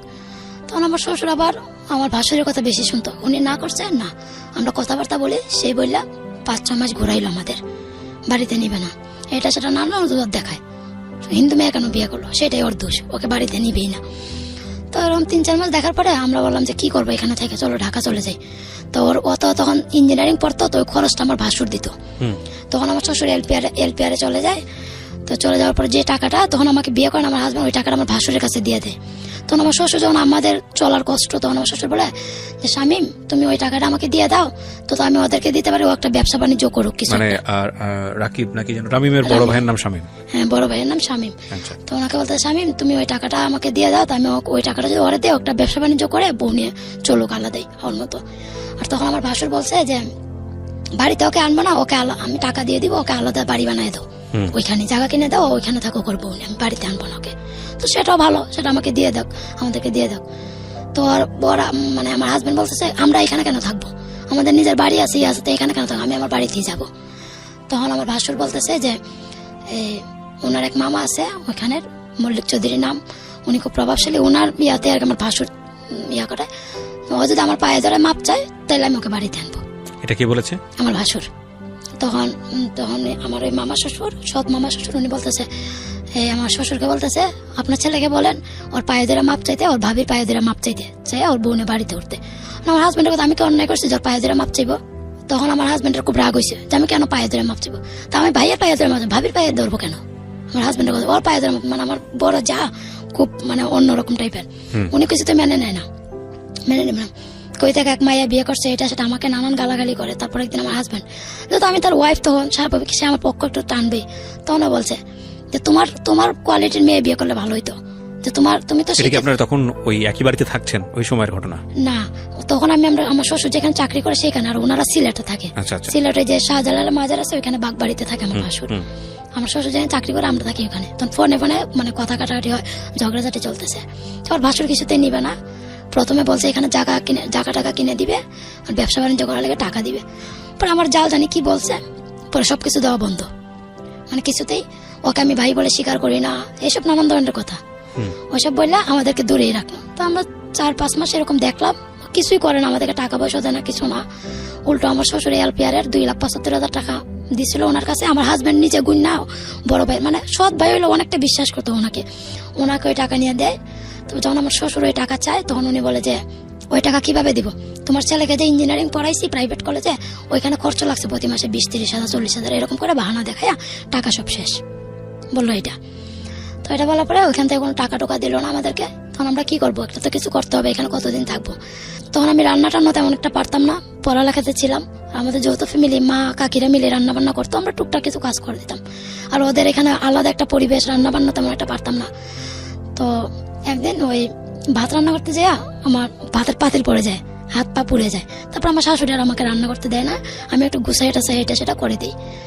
তো এরকম করে 5-6 মাস গেল, যাওয়ার পরে আমি ওকে বললাম যে চলো এখান থেকে আমরা চলে যাই। এখান থেকে কি করবো, এটা বলো ওইটা বলো, তুমিও কোনো কাজ কামার। ওইখানে ওর ফ্রেন্ড সার্কেল বেশি, ওর রাত্রে 12টা বাজে আমাকে ঘরে শুয়ে রেখে ও ফ্রেন্ডদের সাথে বাইরে ঘুরতে চলে যায়। তো এরকম করে তো আমি ভাবলাম যে এখানে তো ওকে রেখে কিছু হবে না, চাকরি বাকরি কিছু করবে না, চলো কিছু ইয়া করবো। আর তখন আবার আমার ইন্টারমিডিয়েট পরীক্ষা ছিল, তো আমার শ্বশুর বলছিল ইন্টারমিডিয়েট পরীক্ষা আমাকে দিতে দিবে, ফাইনাল পরীক্ষা। তো আমার হাজবেন্ড বললো যে আব্বা 4-5 হাজার টাকা দেন, এপির তো পরীক্ষা 4-5 দিন পরে তো ওকে পরীক্ষাটা দিতে হবে। তখন আমার শ্বশুর আর ওই টাকাটা দেয় নাই, টাকাটা দেয় নাই, পরে আমার পরীক্ষাটা দেওয়া হয় নাই। তো পরীক্ষা দেওয়া হয়, তখন তো আমি বুঝতে পারি তাদের মনোভাব কিছুটা, যে ওরা তো আমার জন্য কিছু করবে না, আমারটা আমাকেই বুঝে নিতে হবে। তো আমি ওইখান থেকে চলে আসি, ওখান থেকে আমরা ঢাকা চলে আসি। ঢাকা চলে আসলেন এটা আপনার হাজবেন্ডকে সহ? আমার হাজবেন্ডকে সহ। হাজবেন্ড তখন কোথায় থাকতো? ঢাকাতেই থাকতো? কে? আপনার হাজবেন্ড? না, আমার সাথেই ছিল। তো আমি ওকে বললাম যে চলো এখান থেকে তো কিছু হবে না, ওনারা তো তোমাকে ব্যবসা করার জন্য টাকাও দিবে না, আর শুধু শুধু কথা শোনায় যে আমরা কেন টাকা দিব, তোমার বাপের বাড়ি থেকে টাকা। কিন্তু আপনারা ঢাকায় আসলেন কি মনে করে? ওই যে কোনো কিছু দেয় না, চাকরি বাকরি করবে, এই জন্য আমার পরীক্ষাটা দিতে দেয় নাই। আপনার পরীক্ষা হচ্ছে না, ওইদিকে ও তো পড়াশোনা করছে। পড়াশোনা বন্ধ করে দিচ্ছি, আমার ভাসুর টাকা দেয় না। ও আচ্ছা, ও কিসে, ও কোথায় পড়তো তখন? সিলেটে পড়তো, টেকনিক্যালে পড়তো। তো আপনারা দুজন মিলে ঢাকায় আসলেন যে কিছু একটা করে জীবন যাতে চালাতে পারে। হ্যাঁ, চালাতে পারি। কত সালের দিকে? 2010-এর জানুয়ারিতে আসি। আচ্ছা, তো 2010 বিয়ের কত মাস পরের ঘটনা এটা? ঢাকায় আসছি ডিসেম্বরে, 2010-এর জুলাই মাসে আমাদের বিয়ে হয়। আর ডিসেম্বরে আপনাদের মানে 6 মাসের ঘটনা, আনুমানিক 6 মাস। এই 6 মাসের মধ্যে বাড়ির সঙ্গে আপনার কোনো যোগাযোগ নেই? বাড়ির সঙ্গে কোনো যোগাযোগ নেই। আমার মা বাবা মার কাছে 2 দিন ফোন দিয়েছে, আমার কাকারা ফোন ধরে, আবার একদিন মা লুকিয়ে কথা বলছিল, তো আমার কাকারা খুব মায়ের সাথে খুব ঝগড়া লাগছে, তারপর এরকম আর ইয়া হয়নি। পরে ঢাকায় আসলাম, ঢাকায় আসার পরে কোথায় আসলেন? ঢাকায় আসলাম মিরপুরে 12 নম্বর আসলাম। এটা কি ঠিক ছিল যে কোথায় এসে উঠবেন, কি করবেন? না, এরকম কিছু ছিল না, কাউকে চিনতাম নিতাম না। মিরপুরে আসি, ওইখানে ওদের ওই আমরা যেখানে থাকতাম, আমার শ্বশুর যেখানে থাকে ওইখানে কয়েকজন লোক এখানে চাকরি করতো গার্মেন্টসে, তোরা বলো ওইখানে যায় গার্মেন্টসে ঢুকে পড়। তো ওইখানে দুজনই গার্মেন্টসে ঢুকে পড়ো? না আসছি, আসার পরে তখন কোথাও তো একটা বাসা তো আগে ঠিক করতে হবে, পরে এখানে এসে মিরপুরে ম্যাক্সিমাম বাসা খালি থাকে, তো আমরা 10 ব্লক একটা রুম খালি পাই, তো সেখানে একটা রুম নেই, তখন ছিল 1200 টাকার মতো বাসা ভাড়া ছিল, সেখানে রুম নেই, ওইখানে উঠি, ওঠার পরে 1 তারিখে বের হই চাকরির জন্য, তো চাকরি পাই, তখন 4200 টাকা ছিল। কোথায় গেলেন চাকরিতে?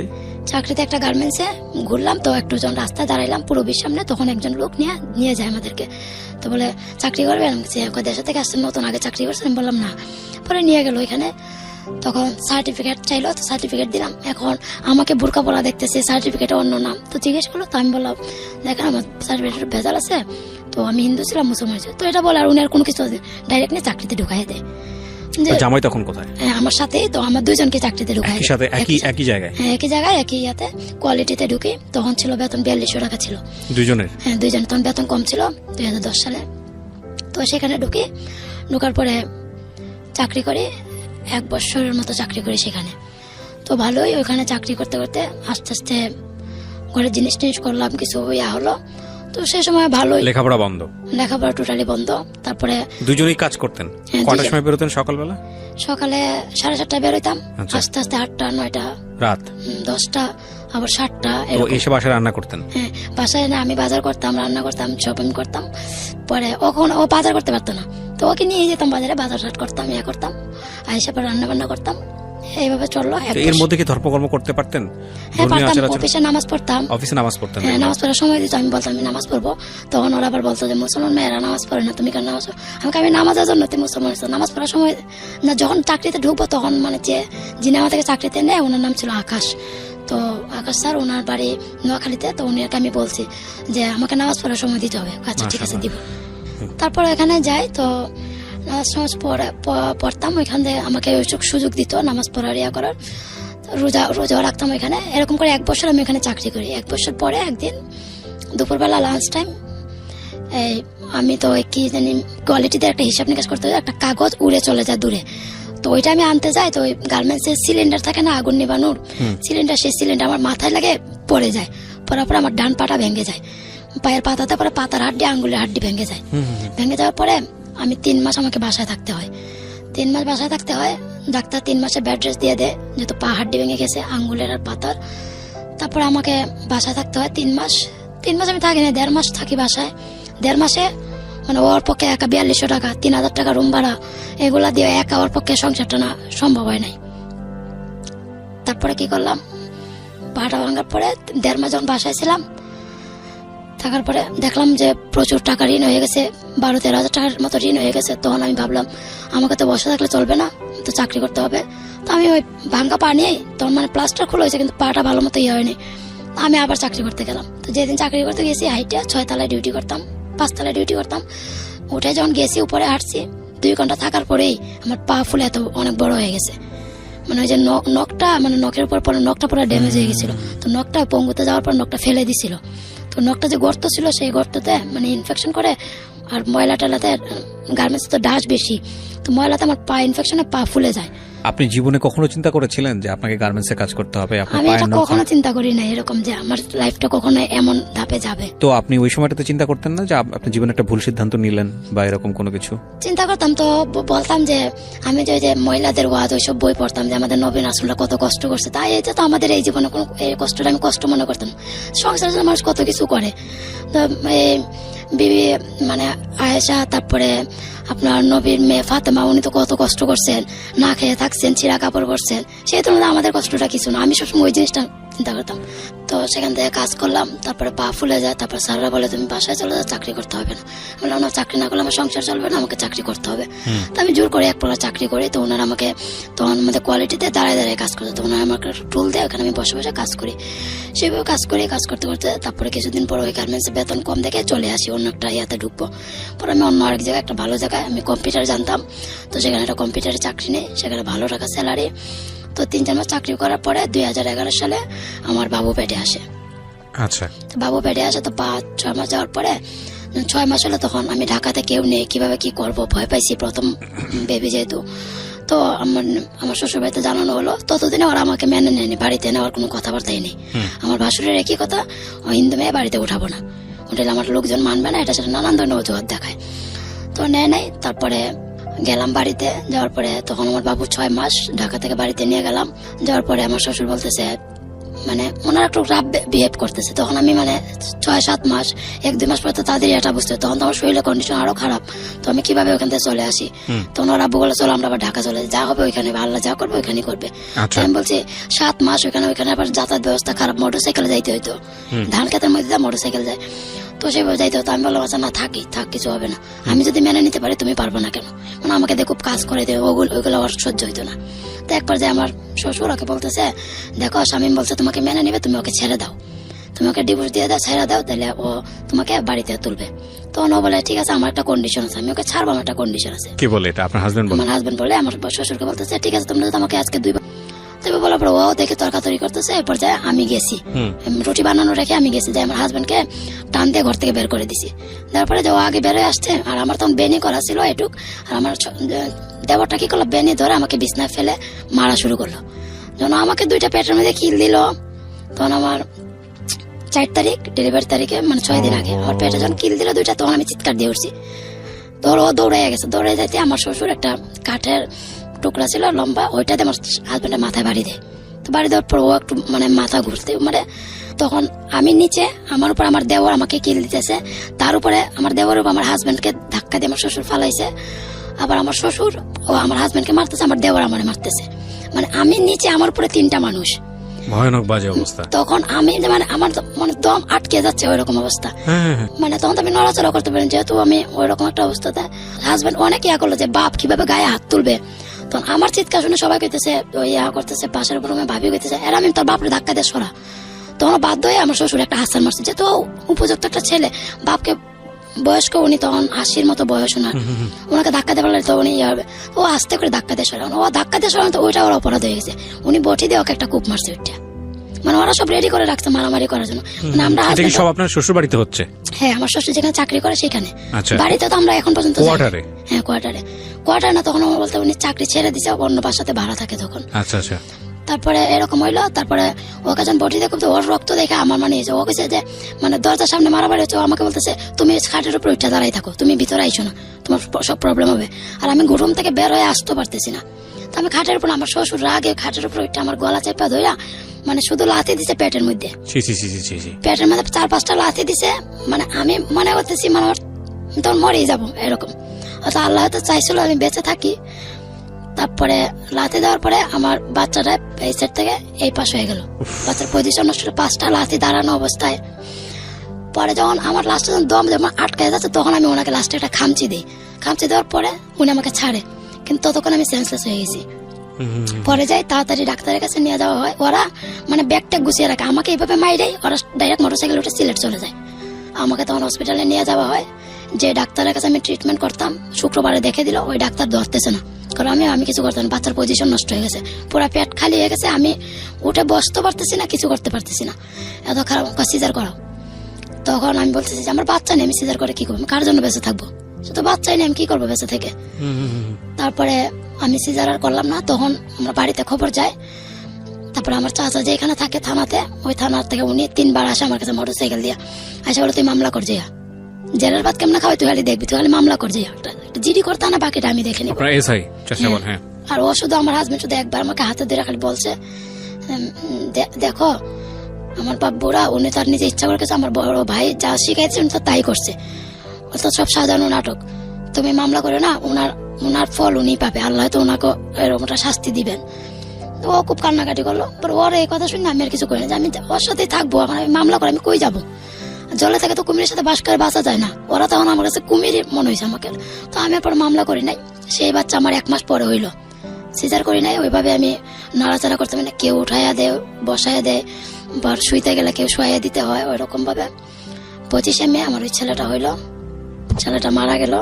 পরে হয়ে কি মারা গেল নাকি পেটের ভিতরেই মারা ছিল? পেটের ভিতরে মারা গেছে, বাচ্চা নাড়াচাড়া কিছু ছিল না, আমার খাওয়া দাওয়া সব বন্ধ হয়ে গেছিল, তখন এতটাই খারাপ পজিশন ছিল আমার, মানে আবার আমি কি করব, মানে তখন মনে হচ্ছে যে মানুষ মানে ভাবতো আমার জীবনে খারাপ কিছু হবে, কিন্তু ততটা খারাপ কিছু হবে তখনও বুঝি নাই।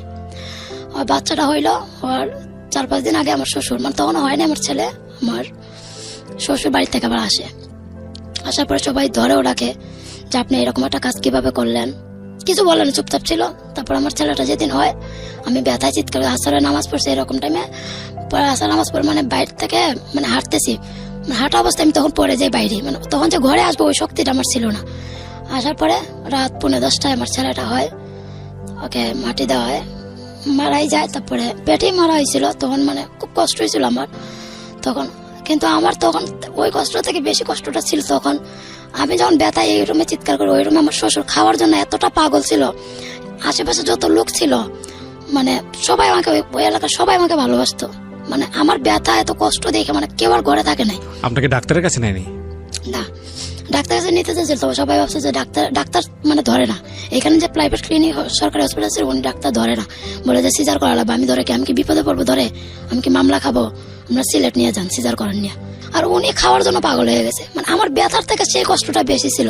তুমি এত বড় একটা জঘন্য কাজ করলো, তারপর তোমার একটু মানে অনুতপ্ত না যে তুমি মেয়েটার নিজেরও তো মেয়ে আছে ওনার, কিন্তু উনি একটু অনুতপ্ত মানে নেই যে আমি যে ব্যথা এরমে চিৎকার, উনি খাওয়ার জন্য এতটা পাগল হয়েছে। তারপর এইভাবে আমার ছেলেটা হলো। তারপরে মাটি দিবে, তো ওনাকে ডাকতেছে সবাই যে চাচা আসেন মাটি দিবেন না আপনার নাতিকে। আমার কোনো নাতি টাতি নেই, আমি মাটি দিব না। আর আমার হাজব্যান্ড কান্না করতেছে, আর আমি হওয়ার পরই সেন্সলেস হয়ে পড়ে গেছি। আমি আমার ছেলেটাকে দেখতেও পাইনি, যখন উঠছি তখন এক নজর একজনে দেখাইছে, দেখানোর পরে আমি আবার সেন্সলেস হয়ে যাই। তারপর আমার হাজব্যান্ড খুব কান্না করতেছে, সবাই নিয়ে তারপরে রাত 12টার দিকে মাটি দিল। তারপরে সেখানে আরো 2 মাস ছিলাম। আমাদেরকে আলাদা করে দিল 3 দিনের দিন। আমার বাচ্চা হওয়ার, ওই ছেলে হওয়ার 3 দিন পরে আমাকে আলাদা করে দেওয়া হইলো, তোমরা মতো চলো। তারপর 2-3 মাস পরে আমার একটা ব্যথা উঠলো, ডাইন সাইডে অ্যাপেন্ডিসাইটের ব্যথা। তখন ও বললো যে আব্বা হ্যাপির তো অনেক অসুখ, তো কিছু টাকা টোকা দাও, আমার কাছে কিছু আছে, তুমি কিছু দাও, তাহলে হ্যাপির অপারেশন করে দিতে হয়। অ্যাপেন্ডিসাইটের ব্যথা 24 ঘন্টাতে অপারেশন না করলে মারা যাবে। তারপরে ওর বাপের বাড়ি থেকে টাকা আনো। তার মধ্যে অনেক আমাকে আমার শ্বশুর আমার বলতো আমার বাবার বাড়ি থেকে টাকা আনতে পারো। আমাকে কেন আমার বাবার বাড়ি থেকে টাকা আনবো, আমার বাপের বাড়ির সাথে আমার কোনো সম্পর্ক আছে। আমার বাবার বাড়ি থেকে টাকা আনলে আপনার ছেলেকে আমি এখানে নিয়ে আমার বাবা মা দেখতো। আমি আপনাদের এখানে একবারে চলে আসছি, সবকিছু ত্যাগ করে আপনার কোন ইয়াতে আমাকে বাবার বাড়ি থেকে টাকা আনতে বলেন, আমি কেন আমার বাবার বাড়ি থেকে টাকা আনবো, সেসব বলতো। তারপর আমার অ্যাপেন্ডিসাইটের ব্যথা, একটা টাকাও দেয়নি। আমি ব্যথায় রাত থেকে চিৎকার করতেছি, দুপুর 12টা বাজে পরের দিন। তারপরে ওখানে মসজিদ ছিল, মসজিদের হুজুর ছিলেন। হুজুর জিজ্ঞেস করলো রামিম কি হয়েছে, তো বললো হুজুর আমার ওয়াইফের খুব ব্যথা, ওই অ্যাপেন্ডিসাইটের ব্যথা, আমার অপারেশন করা লাগবে। ডাক্তার বলতে সিলেট নিয়ে, আমার কাছে টাকা নেই, কিভাবে নিয়ে যাবো। তখন হুজুর বললো আসো আমার সাথে। তো ওই হুজুররা মসজিদ থেকে 5,000 টাকা দেয়, আর ওর কাছে ছিল 2-3 হাজারের মতো, ওইটা দিয়ে আমাকে সিলেট উসমানিতে নিয়ে আসে অ্যাপেন্ডিসাইটের অপারেশন করে। ওনারা কেউ সাথেও আসে নাই, আমার শাশুড়ি পর্যন্ত সাথে আসে নাই। ওনাদের ইচ্ছা আমি মরেই যাই, মরে গেলে ওরা বাঁচে। তো আসে নাই, আমার হাজব্যান্ড একাই নিয়ে আসলো, ওর ফ্রেন্ডরা ছিল, ওরা সবাই মিলে অ্যাপেন্ডিসাইটের অপারেশনটা করলাম। করে 3 দিনের দিন বাসায় নিয়ে গেল, বাড়িতে নিয়ে গেল। নিয়ে যাওয়ার পরে 10-15 দিন পরে আমি আবার ঢাকা চলে আসি। আমাকে কেউ দেখাশোনা করে না, কিছু করে না, কি করবো আমি এখানে থাকে। শীতের দিন ছিল তখন, ঘাও শুকায় নাই তেমন একটা। ওই অবস্থায় 10 দিন পরে আবার ঢাকা চলে আসি, আইসে আবার চাকরি নেই। তো এইভাবে 2 বছর 2.5 বছর পার হলো। 2 বছর 2.5 বছর আমার কোনো বাচ্চা কাচ্চা হয় না। তার মধ্যে ওই যে ওই ইনজুরিটা থেকে বাচ্চা কাচ্চা, তো অনেক ডাক্তার বলে যে আপনি আগে যে একটা ইয়া খাইছেন ওইটার জন্য ওই সমস্যাটা হচ্ছে, হয়তো আপনার বাচ্চা হইতে পারে না হইতে পারে, ওই রকম একটা ইয়া। তো ও খুব মানসিক ভাবে খুব ভেঙে পড়ে। আমার একটা কষ্ট যে সবকিছু ছেড়ে আসলাম, বাচ্চা কাচ্চা হবে না। কারণ ও দেখতাম সবসময় খুব মুখ গুমরা করে থাকতো। ঘরে আসলে ও মাঝে মাঝে বলতো আমার কিছু ভালো লাগে না, মানুষের ঘরে বাচ্চা কাচ্চা আছে, আমাদের ঘরে এইভাবে নেই। তখন খুব কষ্ট লাগতো এইসব শুনলে। তখন একদিন আমি বলি দেখো, আমার খুব কষ্ট হয়েছিল সেই জিনিসটা ইয়া করতে। তারপরে আমি বলছি দেখো তোমার তো বাচ্চা শখ, মানে বিয়ে তো মানুষ অনেকে করে, তুমি একটা বিয়ে করো, তুমি একটা বিয়ে করো, একটা বাচ্চা কাচ্চা হোক, তোমার বাচ্চা কাচ্চা শখ, আমারও বাচ্চা কাচ্চা, একটা বিয়ে করো তুমি। তোমার সে না করে যে আমি বিয়ে করবো না, তুমি এত কিছু করছো আমার জন্য, এত কিছু ছেড়ে চলে আসছো, আমি বিয়ে করবো না, একটা বাচ্চা এর থেকে পালক নিয়ে আসি, ও এটা বললো। তো এরকম কথা হলো। তখন আর আমার শ্বশুর আবার ফোন দেওয়ার এর মধ্যে বলে যে ওর বাচ্চা কাচ্চা হয় না, ওকে ছেড়ে দে তুই, তোর কি ভবিষ্যৎ নাই, বাচ্চা কাচ্চা ছাড়া তুই কি সারা জীবন এইভাবে থাকবি, তোকে আমরা আবার বিয়ে করবো। স্বামী বলছে তুই বাড়ি চলে, ওকে ডিভোর্স দিয়া। তার 2-3 মাস পরে ও একদিন বলতেছে আমাকে বড় ভাই দেখো এইভাবে আমার বাড়ি যেতে কয়, আমাকে চলে যাও, কি বলবো আর, আমাকে ঠিক আছে চলে যাও। আমি তো না করছি যাবো না। পরে এইভাবে হইলো। তখন 2.5 বছর পরে আমার ওই এখন যে ছেলে, ওই ছেলে পেটে আসে। তখন 5 মাসের সময় আমার শ্বশুর বাড়িতে ফোন দিয়ে বলে যে আমার হাজবেন্ড বলে যে সুলতানের বাচ্চা হবে, তখন আমার শ্বশুর বলে যে ওখান থেকে কি করবা, এখানে নিয়ে আসো। তখন আমার হাজবেন্ড বলে হ্যাঁ এখানে নিয়ে আসো, তোমরা আবার লাইট থেকে মাইরা ফেলাও, এখানে থাকলে আমার বউকে আমি যতটুকু পারবো এতটুকু করবো, আর যত বাকিটা আল্লাহর হাতে, আমি ওকে নিয়ে আসবো না। ও সাপ এই কথাটা বলে দেয়। তো এখানে এখন আমি বাচ্চা পেটে নিয়ে ডিউটি করি, 9 মাস পর্যন্ত ডিউটি করি, 6 তলায় উঠে ডিউটি করি, কাজ কাম করি, সব কাজ আমাকে করতে হয়েছে। ও কোনো কাজ করতো না, কিছুই করতো না, ওখানে চাকরি করতো, ঘরে আসতো, শুয়ে থাকতো, টিভি দেখতো, ওইটুকু আর কাজ ছিল। যখন আমি 9 মাসের সময় ছুটিতে আসি, তো একদিন আমি পরে যাই এরকম মাথা ঘুরে মাজাতে আর পায়ে ব্যথা পাই। তখন ডাক্তারের কাছে নিয়ে যাওয়া হয়। তো ডাক্তার বলে যে বাচ্চা ভালো আছে কিন্তু মা অসুস্থ হয়ে পড়ছে, এই সাইডে ব্যথা পাইছে, আপনার সিজার করাই ফেলেন, যেহেতু 9 মাস কতদিন হয়েছে, তো আপনার সিজার করাইতে পারেন। তো প্রস্তুতি নিয়ে সিজার করানো, কিন্তু তখন ইয়া হয় যে সিজার করাবে, পাশে থাকবে কে, তো 3-4 দিনের জন্য তো একটা লোক দরকার, তখন থাকবে কে। তো যে মেয়েটাকে আমি চাকরি দিই, ওর নাম স্মৃতি, তো বলে সুলতান আপা টেনশন করো না, আমি থাকবো। তো আমি তো ওকে বোনের মতোই দেখতাম, ও আমাকে বড় বোনের মতোই দেখতো। তাই বলছে ঠিক আছে, কিন্তু আমি তখন মানে একটু বুঝতে পারতাম না ওর ভিতরে এমন কিছু ছিল, আমার স্বামীর প্রতি একটু আসক্ত ছিল, সেটা আমার হাজবেন্ডও তখন জানতো না। তো তার মধ্যে একটা ঘটনা ঘটছিল, ওর আবার একটা ছেলের সাথে এফিয়ার ছিল।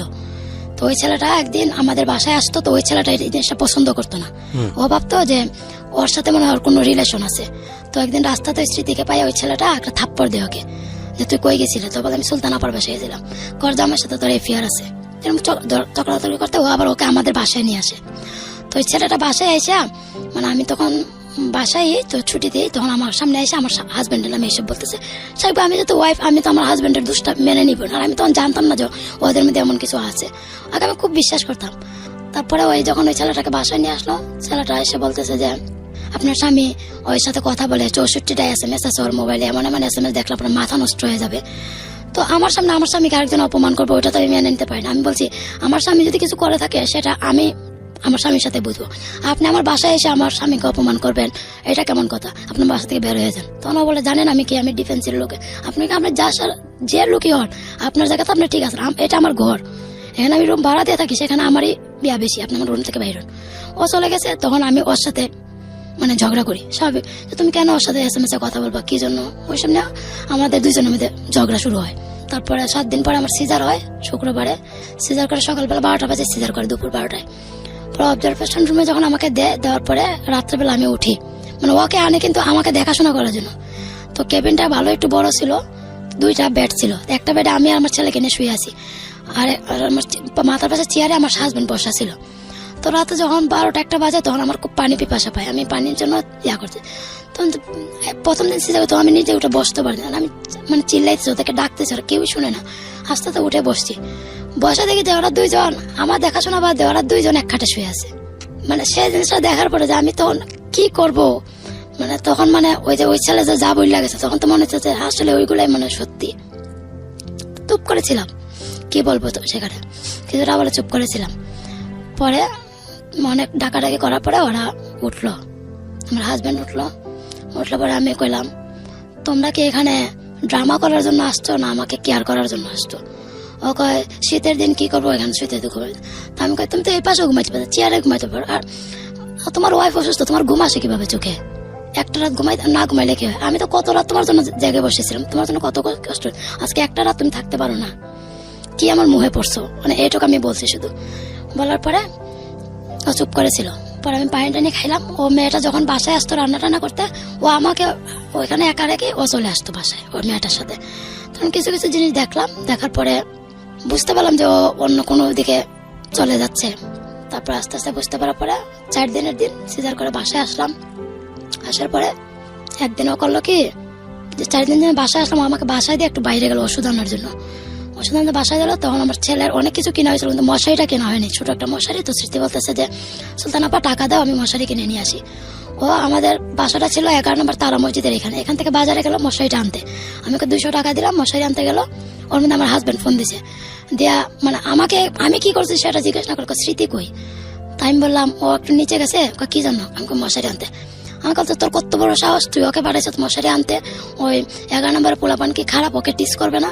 তখন আমি বলছি ওকে আজকে নিচে পাঠাইতো তোমার এত ইয়াতে বাচ্চে। তা আমি যখন 8-9 মাসের পেট নিয়ে যখন মাছ বাজারে মাছ কিনতে যাইতাম তরকারি, তখন যে ছেলেরা আমাকে টিটকারি মারতো, অনেক লোকজন বলতো আপনার কি কেউ নেই, এই অবস্থা আপনি বাজার করতেন, তখন কি তোমার একটু আজকে তোমার ইমোশনে এত লাগলো, এটা কেন? তখন খুব রাগারাগি করে আমার সাথে, ফোনটা রেখে দেয়। পরে বাসায় আসে, আইসা পরে ওকে বাসায় দিয়ে আসে, স্মৃতিকে বাসায় দিয়ে আসে। ওইরকম কিছুদিন গেল, 1 মাস গেল, 1 মাস 15 দিন। আমার ছেলের বয়স তখন। আমাকে প্রচুর কাজ করতে হইতো, ও কোনো কাজ করতো না। অফিস থেকে 5টায় ছুটি দিত ওকে স্যারের। সে বিষ খাওয়ার পরে এমন অবস্থা হয়েছে, আবার আমি ডাইরেক্ট কোমাতে চলে গেছি। আমার পজিশন এতটাই খারাপ ছিল, ডাক্তাররা কেউ ভাবে না যে আমি বাঁচবো।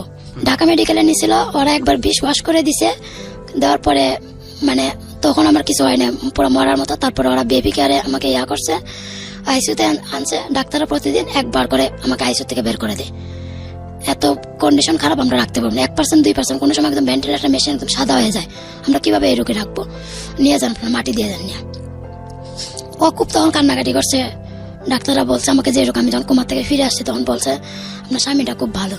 তখন আমি মানে কিছু বলি না ওনাদের সামনে, আমি বলছি যে বাদর পালে সে জানে বাদরের মর্ম বুঝে সে, আমি শুধু এইটুকুই বলছি। ও আবার ওই আইসিউতে থাকা অবস্থায় অনেক টাকা লাগে সুস্থ হইতে, ও ঘরের সব জিনিস বিক্রি করে দেয় আমাকে সুস্থ করার জন্য। আচ্ছা, আমার ছেলের বয়স তখন 1 মাস 15 দিন। ও 3 দিন রাখে ওর কাছে, মানে ঠান্ডা দুধে ইয়াতে ওর নিউমোনিয়ার মতো হয়ে যায়, নিউমোনিয়া ডায়রিয়া হয়ে যায়। তারপরে আমরা যে মানে আপার বাসায় থাকতাম, মানে ফ্ল্যাট নিয়ে থাকতাম, তো যে পাশের রুমে যে থাকতো উনি বলতেছে, দেখ রামিম, তুই যদি ছেলেটাকে রাখোস তাহলে বাচ্চাটা মরে যাবে, তুই আমার কাছে দে বাচ্চাটা, সুলতানা সুস্থ হয়ে আসলে আমি বাচ্চাটা দিয়ে দিব। সেটা বলে তো প্রথমে দিতে চায় না, তারপরে হয়তো ওই মেয়ে ওকে কিছু ফুসলাইছে, কিছু বুদ্ধি দিছে, বাচ্চাটা ওকে দিয়ে দেয়, ওই মহিলাকে দিয়ে দেয়। যে মহিলা থেকে 30,000 টাকা আনে। আর আমার ঘরে ফ্রিজ ছিল, সোফা ছিল, এগুলো সব বিক্রি করে দেয়। এই 30,000 টাকা কি বাচ্চা মানে বন্ধক দিয়ে দেওয়া নাকি বাচ্চাকে ওনাকে দিয়ে দেওয়া? ওই 30,000 টাকা মহিলার থেকে এমনি আনছে। আর বাচ্চা 30,000 টাকা আনে 3 দিনের দিন, আর বাচ্চা দিছে 4 দিন পরে। আচ্ছা, তো দেশে পরে মানে ওই রকম করে চুক্তি করে দেয় না যে আমি বাচ্চার বিনিময়ে আপনার থেকে টাকা নিচ্ছি, ওই রকম কিছু না। তো ওইরকম করে 30,000 টাকা আনে, আর ঘরে কিছু জিনিস বিক্রি করে 65,000 টাকা নিয়ে আইসিউ ইয়াতে জমা দেয়। জমা দেওয়ার পরে আমি 12 দিন কমাইছিলাম। 12 দিন পরে যখন কোমা থেকে ফিরে আসি, তখন আমার অফিস থেকে অনেক টাকা পয়সা দেয়, যে হেল্প করে, যে হয়তো মেয়েটা যদি আজকে মারা যায় ছেলেটা বিয়ে করবে। আর ওর তো বিয়াগুলো জানতো সবাই, তো ও তো বিয়ে করবে স্মৃতিকে, বাচ্চাটা একদম নষ্ট হয়ে যাবে, বাচ্চাটা কি হবে, ও তো বাচ্চাটাকে নিবে না। তো সে করে অফিস থেকে টাকা পয়সা, আমার 2 বান্ধবী ছিল, ওরা চাকরি টাকরি ছেড়ে আমার জন্য থাকে হসপিটালে। আর ও 2 দিন 3 দিন পরে উদা হয়ে যায়, নাই। এরকম করতে করতে আমি আইসিউ থেকে আসলাম 29 তারিখে, জানুয়ারি 9 তারিখে আসি আইসিউতে, নেই 29 তারিখে আইসিউ থেকে আসি। ফিরে আসার পরে যখন রুমে আসি, এটা দেখে আমার ঘরে কোনো জিনিস নেই, আমার ছেলেও নেই। তখন আমি আইসিউ থেকে থাকা অবস্থা জানতাম না যে আমার ছেলে ওই মহিলার কাছে দিয়ে দিছে। তো আমি ঘরে এসে যখন আমার রুমে আমার ছেলে দেখি নাই, তখন আমি বলি আমার ছেলে কই? তখন কয়, ও বলে আমার আছে। তো ডাক্তার তখন বলে দে, ও তো একবার কোমার থেকে আসছে, ওকে আর কোনো মানে টেনশন বা অন্য কিছু দেওয়া যাবে না, আবার যদি কোমায় চলে তাহলে খুব প্রবলেম হবে, ওকে বাঁচানোটাই টাফ হয়ে যাবে। তো সেই কথা বললেন, আনে আমাকে বাসায়। তো আমি বলি জুনায়েদ কই? তখন আমার মুখ দিয়ে কথাও বেরোইতো না, তো মানে খুব জোর করে কথা বলতে। এখন আমার কথা বলতে খুব কষ্ট হয়। তো আমি বলি আমার ছেলে কোথায়? ও বলে আছে। তো আমি বলি এনে দাও ওর ছেলেকে। আছে, দেখতে পারবা। তো আমার এক পর্যায়ে আমার সাথে উত্তেজিত হয়ে যায়, আজকে যদি তোমাকে আমি বাঁচাইতে তাহলে ছেলে আমি বাঁচাইতে পারতাম না, ছেলেকে অন্যের কাছে আমি তোমাকে বাঁচাইছি। আমার এটা কইলো। পরে আমি কইলাম, আমি তো বলি রাই যে আমার ছেলেকে বিয়া করে তুমি আমাকে বাঁচাও, আমার এমন বাঁচার দরকার ছিল না, আমার ছেলে আইন না দেয় না, আমার বাঁচা থাকার দরকার নেই। সেটা বললে অনেক তর্কাতর্কি করার পরে ও বলে ছেলে পাবো না, যদি তুমি ছেলে পাও তাহলে আমাকে পাবো না, আমাকে পাইলে ছেলে পাবো না। আচ্ছা, আমাকে এই কথা বললো। তখন আমি বলি তোকে আমার দরকার নেই, আমার ছেলে আইন না দে। ও বলে ছেলে আমি যাকে দিয়ে দিচ্ছি হ্যাঁ ছেলে দিবে না, আমাকেই দেখতে দেয় না ছেলেকে। তখন আমি এক পর্যায়ে রাগ হয়ে ওই বটে নিয়েছিলাম, আমার ছেলেও পাবো না, আমার লাইফও নষ্ট, তো আমার জীবনে কিছুই থাকবে না, তো তুই থাকবি কেন? তোকে আমি মেরে আমি জেলের ভাত খাবো, আমার এটা ভালো, আমার জেল আমার জন্য এখন ভালো। এটা তো আমার কাছে এখন জেলের থেকে খারাপ হয়ে গেছে। তার মানে আলটিমেটলি সে আপনার ছেলেকে 30,000 টাকার বিনিময়ে দিয়ে দিয়েছে, এটাই তো কাহিনী। ও বলে বিক্রি করছে, ও বলে বিক্রি করে নাই, আর সাথে যারা লোক ছিল ওরা বলে বিক্রি করে নাই। কিন্তু তারা পরে এমন একটা সিচুয়েশন তৈরি করে, যার কাছে বাচ্চাটা দিচ্ছে তারা ওই একটা স্টাম্প তৈরি করে, তারা খুব প্রভাবশালী ছিল, একটা স্টাম্প তৈরি করে ওইটাতে লেখে 2 লাখ টাকার বিনিময়ে সে বাচ্চাটা বিক্রি করে দিচ্ছে। এটাকে সাইন করে? হ্যাঁ, ওকে যখন 30,000 টাকা দেয় তখন ওইটাতে সাইন করে। আলটিমেটলি বিষয়টা সে জানতো, অফকোর্স জানতো, যেহেতু আপনাকে সে ধরনের কথা বলছে, তার মানে নিশ্চয়ই সে জানতো বিষয়টা। কিন্তু যখন স্টাম্প সই করে তখন আরো 2 জন লোক ছিল, ওদেরকে নিয়ে স্টাম্পটা সই করে, তখন ওরা দেখছে যে ওইখানে 30,000 টাকায় লেখা ছিল যে সুলতানা সুস্থ হইলে আমি পরে 30,000 টাকা দিয়ে দিব, মানে ওই রকমই লেখা ছিল। কিন্তু যখন সে আসে, তাহলে আপনাকে এই ধরনের কথা কেন বলতে যাবে যে সে ছেলে পাইলে তুমি আমাকে পাবো না, আমি পাইলে তুমি পাবো না? তার মানে সে নিশ্চয়ই ইনফর্ম ছিল যদি কথাগুলো বলে থাকে না। পরে যখন ও ছেলেকে দেখতে যায়, যখন আমি আইসিইউতে থাকা অবস্থায় ছেলেকে 2 বার দেখতে যায়, তখন ওরা ওকে দেখতে দেন, ওকে বলে তুমি ছেলে বিক্রি করে দিছো, মানে ওকে ওই ধরনের ইয়া করে আর কি। সেদিনই রাতে আমি ফোন দেই, ওই যে লোকের কাছে আমার বাচ্চা ছিল ওর কাছে আমি ফোন দেই। আমি বললাম যে ভাইয়া জুনায়েদ নাকি আপনার কাছে আছে, কয় আমাকে আমার ছেলেটা আমাকে দিয়ে দেন। তখন সে বলে কিসের ছেলে? ছেলে তো আমাদের, তোমার ছেলের স্বামী 2 লাখ টাকার বিনিময়ে ছেলে আমাকে দিয়ে দিছে। তো আমি অত টাকা আনছে 30,000, তো 2 লাখ কিভাবে হলো? আমি 30,000 টাকা আপনাকে দিয়ে দিব, আপনি আমার ছেলেকে দিয়ে দেন আমাকে। আমি সেই কথা, আমি যেভাবে পারি আমি 30,000 টাকা আপনাকে দিয়ে দিব। কোনো ছেলে আমি দিব না, তুমি তো মরে গেছিল, তুমি তো কবরেই চলে গেছিল, তো বাচ্চা চাও কেন? তখন আমি বললাম যে আমি যদি কবরেই চলে যাইতাম তো কবর থেকে উঠে এসে আমি বাচ্চা যাইতাম না, যেহেতু আমি বেঁচে আছি আমার বাচ্চা আমাকে ফিরে দেন। তখন ওরই দিবে না বাচ্চা। তারপর আমি পরের দিন আমি যাই ওদের বাসায়, যাই পর আমাকে ধাক্কা দিয়ে বাসা থেকে বের করে দেয়, আমাকে বাচ্চাটা দেখতে দেয় না। পরে আমি এলাকার কয়েকজন লোকজন নিয়ে, ওর আমার কন্ডিশন এত খারাপ ছিল, তারপর আমাকে নিয়ে যাবে বাসায়, বলে মেয়েটা এখন যদি কোনো শর্ট খায় মেয়েটা সত্যি মারা যাবে। আমার মুখ দিয়ে কথা বেরোইতো না, কিছু বেরোইতো না। পরে খুব কান্নাকাটি করলাম। পরে ওদের বাসায় নিয়ে যায়, উনি বাচ্চাটাকে, ওই মহিলা বাচ্চাটাকে কুলে রাখে। আমি বললাম আমার বাচ্চাটা একটু কুলে দেন, আমার কাছে আমার কুলে একটু বাচ্চাটাকে দিল না। আমার সন্তান আমার কুলে দেন, এত খারাপ। পরে আমাকে বলে তুই তো মরে গেছিল, তো বাচ্চা দিয়ে কি করবি? তো ও তো বাচ্চা বিক্রি করে দিচ্ছে। তখন আমি বলছি বাচ্চা কি ও জন্ম দিছে? বাচ্চা যদি পেটে রাখে আমি পেটে রাখছি, বাচ্চা যদি কষ্ট করে ইয়া করে চাকরি করে আমি ইয়া করছি, টাকা জমায় আমি সিজার করাইছি, সব আমার টাকা। ও বাচ্চা বিক্রি করার রায় পায় কোথা থেকে? বাচ্চার একমাত্র অধিকার এখন শুধুমাত্র আমার। তখন বলে বাচ্চা মানে দিবেই না বাচ্চা আমাকে, কারো মাধ্যমে বাচ্চা আনতে পারতেছি না, ওনাদের সাথে আমি পারতেছি না কোনোভাবে, মানে এতটাই ওনারা আমার ট্রেড দেয়, আমাকে মেরে ফেলবে, এটা সেটা অনেক কিছু বলে। তখন আমাকে বলে যে এক পর্যায়ে আমাকে বলে তোর কি আছে, তুই কিভাবে বাচ্চা নিবি? তাই আমি বলছি দেখেন আমাকে খারাপ হইতে বাধ্য করে না, আমি যদি নড়চড় দেয় ভালোর জন্য 2-4 জন মানুষের আমার পিছনে দাঁড়াবে, তখন আপনার প্রবলেম হবে।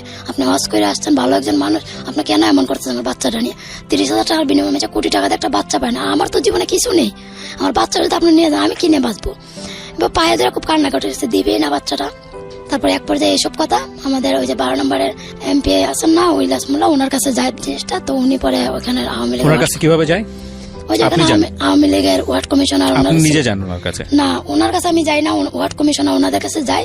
পরে ওনারা বলে তুমি তো অসুস্থ, কথা বলতে পারতেছো না, তো তুমি কিছু একটা লেখা দাও, আমরা ওনার কাছে নিয়ে যাই। পরে ওনার কাছে নিয়ে গেল। তো উনি বললো কাল সকাল 10টার ভিতরে আমি মেয়েটার কোলে মেয়েটার বাচ্চাটা দেখতে চাই। যে একটা মেয়ে সবকিছু ত্যাগ করে আজকে স্বামীর জন্য সে কেন বাচ্চা ছাড়া হবে, তার তো কোনো দোষ নেই। তখন 10টার ভিতরে আমি মেয়ের কোলে মেয়ের বাচ্চা দেখতে চাই, টাকা আমি দিব দরকার হইলে, তোমার বাচ্চা। এটা কি আপনার সামনাসামনি সে কথা বলেছেন, আপনি শুনেছেন? না, আমি শুনেছি, আমার হাজবেন্ড গেছিল, আমার বান্ধবীরা গেছিল, তো উনি এই কথা বলছে। আচ্ছা। তারপর ওইখান থেকে আমার বাচ্চাটাকে নিয়ে আসা হয়। পরের দিন 10টা বাজে ওখানে বিচার বসে, এখানে দবলক একটা স্কুল আছে, সরকারি স্কুল, সোনার বাংলা মনে হয়, সঠিক নাম মনে নেই। ওইখানে বিচার বসে। তো ওই মহিলা বাচ্চাটাকে নিয়ে বাসায় বসে আছে, বাচ্চাটা নিয়ে আসতেছে না। তো আসবে না বাচ্চা নিয়ে। আমি তো খুব কান্নাকাটি করতেছি। ওদের পক্ষের লোক এসে বলতেছে তুমি তো এখনো ইয়াং, তোমার তো এখনো বাচ্চা হবে, এই বাচ্চাটা দিয়ে দিলে কি হবে, তুমি তো আরেকটা বাচ্চা নিতে পারবা। তখন আমি বলি আপনি যখন এত, আপনার তো 3টা বাচ্চা, আপনি একটা বাচ্চা ওনাকে দিয়ে দেন, আপনার যখন এত মায়া হয়, তো আমার বাচ্চাটা এনে কেন জোয়া খেলার মতো খেলা শুরু করছেন আপনারা? আমার কেউ নেই তাই জন্য। তো এরকম করে এখানে অনেক কথা, উনি 2টা বাজে বাচ্চাটাকে নিয়ে আসে। এখন আমি বাচ্চাটাকে নিয়ে বাসায় আসি। আসার পরে আমাকে বলে আমি তোকে কথা দিয়েছিলাম 72 ঘন্টার ভিতরে তোর বাচ্চা তোর কোলে ফিরাই দিব, কিন্তু তুই আমাকে পাবি না। তখন আমি আগে বলছি ঠিক আছে তোমাকে আমার দরকার নেই, তুমি যেসব ঘটনা করছো একটা মেয়ের জন্য আমার সাথে, তোমার চলে যেতে হলে তুমি চলে যাও। তো এক পর্যায়ে বাসা থেকে চলে যায় 3 দিন পরে বাসায় আসে। তা আমার অফিসের স্যারদেরকে নিয়ে বাসায় আসে। আমি ওকে বাসায় ঢুকতে দিব না, কেচি গেট বন্ধ করে দিছি। ইন দ্য মিন টাইম, এই যে এত বছর চলে গেল আপনার জীবনে, বাড়ির সঙ্গে যোগাযোগ হতো? বাড়িতে গেছেন, মার সঙ্গে সামনাসামনি দাঁড়িয়েছেন, দেখা করেছেন? 8 বছর এখন পর্যন্ত আমার মায়ের সাথে একবার আমার দেখা হলো। আমাকে একবার আমার মায়ের সাথে দেখা করতে দেয় না, কারোর সাথে কথা বলতে দেয় না। আমি পুরো স্টোরিটাই শুনি আপনার কাছ থেকে। এরপরে কি হলো? কেচি গেটের পরে আমি কেচি গেটটা বন্ধ করে দিলাম। পরে স্যাররা আইসা এক পর্যায়ে আমাকে বললো যে সুলতারা গেটটা খুলো, আমরা আসছি, কথা বলবো। ও স্যারদেরকে বোঝায় যে স্যার ও আইসিইউতে থাকা অবস্থা অনেক টাকা ঋণ হয়েছে, এখন এত টাকা আমি ঋণ কিভাবে দেবে, চাকরি করে তো আমার একার পক্ষে ঋণ দেওয়া সম্ভব না। ওকে বলেন আমার বড় ভাই বলছে ও যদি আমাকে ডিভোর্স দিয়ে দেয় তাহলে আমি বড় ভাইয়ের কাছ থেকে ও ডিভোর্সের কাগজ দেখায় বলবো ওর সাথে আমার ছাড়াছাড়ি হয়ে গেছে, ওইখান থেকে আমি কিছু হেল্প পাবো, টাকা পয়সা না ঋণ টিন দিয়ে আমি আবার ওকে বিয়ে করে ওর সাথে আবার সংসার করবো। ওইটা আমার স্যারদেরকে বোঝায়। আমি ডিভোর্সের কাগজে সই দিব না। তো কোনোভাবে রাজি করাইতে পারলো না আমাকে। তো স্যাররা চলে গেল। ও 2 দিন পরে আবার আসে, 2 দিন তার বাসায় আসে না, 2 দিন পরে আবার আসে। আইসা একদিন সন্ধ্যা, তারপরে ছেলেকে জিম্মি করে আমার থেকে সই দিবে। তাহলে কাজী অফিস থেকে তালাকনামা আনতে হবে, তারপর আমি ইয়া করবো। তো রাত 1টা বাজে আমাকে কাজী অফিসে দিয়ে গেল।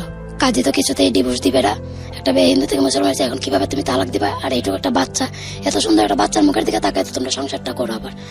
এখন ও বুঝাইছে, উকিলে কি জানি কাজীকে সবকে বুঝাইছে, আমাকে কোনো কথা বলার স্কোপই দেয় না এখানে।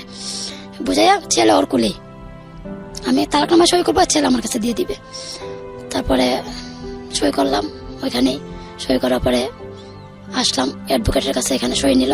স্মৃতির ভাই তখন বাইরে দাঁড়ানো, পিছনে পিছনে ঘুরতেছে। ওইখান থেকে বের হইলো রাত 2টা বাজে। বের হয়ে আমার কোলে জুনায়েদকে দিল, জুনায়েদ খেলে বাসায় যাও, আমি আসতেছি। সেই যাবাকে রিস্কাতে উঠিয়ে দিল, আর ওর কোনো খবর নেই। মানে ডিভোর্সে হয়ে জোর করে আপনার কাছ থেকে সাইন নিয়ে নিল? হ্যাঁ, আমার বাচ্চাকে জিম্মি করে ডিভোর্সের কাগজে সই নিল। বাসায় চলে আসলাম। আসার পরে 3টা 4টা বাজলো, ওরে ফোন ধরে না, পরে ফোন বন্ধ। 5 দিন পরে ও ফোন করলো, তুমি আসবে না? তুই সাথে আমার ডিভোর্স হয়ে গেছে, আমি আসবো কেন? তোমাকে তো ডিভোর্স একটা কপি আমাকে দাও।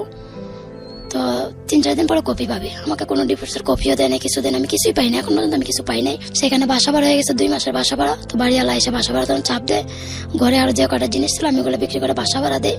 তখন আমাকে ওই বাসা বাড়িওয়ালা জিজ্ঞেস করে, আপনি কি করবেন এখন? তখন আমি বলে, কি করবো, দেখি কি করি। তখন তো আমার চারিদিকে, মানে আমি কই যাবো? না বাবার বাড়িতে যেতে না শ্বশুর বাড়িতে যাইতে পারতেছি। ওইখানেও বলে দিচ্ছে আমার সাথে ডিভোর্স হয়ে গেছে, কোথায় যাবো? বাড়িওয়ালা এসে আমাকে নানান বাজে প্রস্তাব দেয়। যখন একটা মেয়ে বসে, তো অনেক ধরনের বাজে কথা বলে। এগুলো বলার পরে আমি কি করবো, ওই গাপ্পর ভাইকে ফোন দিলাম যে, দুলা ভাই আমি এখন কি করব? তখন উনি আবার এসব শুনে ওনার ভাইকে পাঠায়। ওনার সাথে আমি ওই বাড়িতে, ওনাদের বাড়িতে যাই। আবার যাওয়ার পরে ওইখানে আমি 4-5 দিন থাকি। ও আবার ওই ফাঁকে আমার শ্বশুর শাশুড়িকে ওদের বাড়িতে পাঠায় আমাকে আনার জন্য। তো আমি ওইখানে আবার গাপ্পর ভাইকে বলি, আবার ওনার বাবা ছিলেন তখন জীবিত, তখন বলছি তাহলে ও এরকম কইরা আমি সুইসাইড করলাম, করলাম। তারপরে এইভাবে ছেলেটা অন্য কাছে দিয়ে দিল, তারপর আমাকে ডিভোর্সও দিল। এখন আবার এখন কেন ওদেরকে পাঠায় আমাকে নেওয়ার জন্য? তখন ওদের কাছে ভালো সাজে আমি রাগের মাথায় এসব করছি, এটা সেটা এরকম করে গোয়ারকে বাড়িতে পাঠান, আমি আসতেছি। তো 2 দিন পরও বাড়িতে যায়, আমার শ্বশুরের এখানে যায়। বিচার টিচার বসে, আমার দুলা ভাইরা আসে, সবাই আসে। আসার পরে বিচার হয়। ও এটা রাগ করে করছে। অনেকের হুজুররা বলে যেটা রাগ করে ডিভোর্স, তোমার বউ তো কোনো কাগজ, এটা ডিভোর্স না, তোমরা থাকতে পারো, আচ্ছা তোমরা এখন স্বামী স্ত্রী। তো মাত্র 1 দিন থাকে, ওদের সামনে দোষ দেখায় যে কোন অপরাধে তুই সুলতানা, আমার গাপ্পর ভাই জিজ্ঞেস কোন অপরাধে তুই আমার একটা মেয়ের সাথে এরকম করছ? ওর জীবনে ছেলের প্রয়োজন ছিল বেশি, ও বটি নিয়ে আনে আমার কোপানোর জন্য। তখন আমি বলছি বটিকে আমি 7 করে দিছিলাম। তারপরে সেভাবে করলো। ও 1 দিন ছিল সেই ঘাটে। 1 দিন থাকার পরে চলে আসে আবার ঢাকা। চলে আসে আমাকে বলে, আমি কয়েকদিন পরে তোমাকে নিয়ে যাব। সেই 5-6 মাস ওইখানে আমি থাকলাম, ও আমাকে কোনো নেওয়ার কোনো ইয়েই নাই। পরে একদিন ফোন দিলাম, ওই স্মৃতি ফোন ধরছে রাত্রে 12টা বাজে। তো একটা পুরুষ লোকের গুলো একটা মহিলা রাত 12টা বাজে থাকে, হাজব্যান্ড ওয়াইফ ছাড়া তো অবশ্যই কেউ থাকার কথা না। এইটুকু তো আমার বোঝার মতো ইয়া ছিল। তো আমি তখন আবার ঢাকা চলে আসি একাই। আমার শ্বশুর শাশুড়ি আসতে দিবে না, আমি ওইখান থেকে একাই চলে আসি ঢাকা। তো এখানে আসার পরে ও আমার সাথে লুকোচুরি এরকম। তো একদিন আমি বললাম, সত্যটা কি আমাকে জানাও, আমার তো সত্যটা জানার দরকার। তুমি যদি বিয়ে করে থাকো তাহলে আমাকে আমার মতো সেটেল করে দাও, এভাবে আমাকে না চাইতেছো কি জন্য বাদরের মতো? তো একদিন বলে যে, কালকে বোটানিক্যাল গার্ডেনে এসো, সব সত্যের মুখোমুখি হবে। আমিও গেলাম, ওই মেয়ে গেল, ও গেল। যাওয়ার পরে এখানে কথা হইলো, দুইজনে স্বীকার করলাম আমরা এপ্রিল মাসে বিয়ে করছি। আমি ফেব্রুয়ারিতে আইসিতে ছিলাম, আসার পর আমি বাড়ি চলে গেছি। ওই ফাঁকে ওরা বিয়ে করে নেই। আমি বলি, তাহলে ভালো, বিয়ে করছো ভালো, আমাকে আমার মতো ইয়া করে দাও, তাহলে ডিভোর্সের কাজটা আমরা দিয়ে দাও, আমি আমার মতো চলে যাও, তো তোমার জীবন আমার আর কোনো প্রয়োজন নাই। তখন ওটা বলে কি যে, আমি আমার ছেলেকে ছাড়া থাকতে পারবো না, জুনায়েদকে ছাড়া আমি থাকতে পারবো না। আমাকে এখন তুমি জুনায়েদকে নিতে চাও? তখন স্মৃতি এসে আমাকে বলে, সুলতান আপা জুনায়েদকে আমাদেরকে দিয়ে দাও। তাই আমি বললাম, তুই তো সবই নিয়ে গেলি, আমার স্বামী সংসার তো নষ্ট করে দিলি, স্বামীও নিয়ে গেলি, এও নিয়ে গেলি, তা আমি কি নিয়ে বাঁচবো? এখন আমার ছেলেও নিয়ে যাবি, ঠিক আছে আমার বংশই দিয়ে নিতে হবে। তখন আর রাজি হয় না। আমি বলছি, আমার ছেলের যদি কোনো ক্ষতি হয় তাহলে আমি তোদেরকে যে এখান পর্যন্ত যাইতে হয় আমার যাবো আমার ছেলের জন্য। পরে ও আর করলো না, আমি চলে আসলাম। আসার পরে আমাকে বোঝায় যে আমার কিছু করার ছিল না, আমাকে ট্রেফে ফেলাইয়া বিয়ে করছে। তারপর আমার ছেলেটাকে আমি আরেকজনের কাছে রাখি, তখন ওর বয়স 6 মাস। আরেকজনের কাছে রেখে আবার চাকরি নেই। চাকরি করে এক পর্যায়ে ওই মহিলা ওই কি জানি খাওয়াই দেয়, একটা হয়তো বাসি কিছু খাওয়াই দেয়। তো আমার ছেলের মানে পাতলা পায়খানা শুরু হয়ে যায়, ওর অবস্থা তো খারাপ হয়ে যায়। ও তখন আমার হুমকি দেয়, যদি আমার ছেলের কিছু হয় তাহলে তোর বাপ তোর মা, মানে বাবা তো নেই, তোর মা তোর ভাইদেরকে আমি জেল খাটাবো। তো আমি বলছি, তোমার ছেলের সাথে আমার ইয়ার সাথে আমার মা ভাইয়ের কি সম্পর্ক? আজকে তো 7-8 বছর আমি আমার বাবার কোনো যোগাযোগ নেই, তুমি ওদেরকে জেল খাটাবা কেন? পরে এসব কথা হয়, তখন আমাকে আবার চাকরিটা ছাইরা দিতে হয় ছেলের জন্য। তখন আমি বললাম, তুমি খরচ দাও, আমি খরচ দিব। সেই খরচ তো দেয় না, উল্টা একটা টাকাও দেয় না, আসেও না, যায়ও না, এভাবে এরকম আজকে 3টা বছর ধরে এভাবেই চালাইতেছে আমাকে। এখন আপনার হাজবেন্ড আছে কার সাথে? স্মৃতির সঙ্গে? আমি জানি না কোথায় আছে, আমাকে বলে ভাই হচ্ছে চাকরি করে, আমি ঘর থেকে বের হইতে পারি না। সবাই আমাকে বলে কি গো আমি বাড়িতে আসছি, মানে বয়স্ক লোকরা বলে আমি বাড়িতে আসছি। আমি বলি না, মানে 2 বছর হয়ে যায় তখন ও বাড়িতে যায় না। আমি জানি আপনার এখন গল্পটা যে জায়গায় এসে দাঁড়িয়েছে সেখানে সামাজিক অবস্থা কি হতে পারে।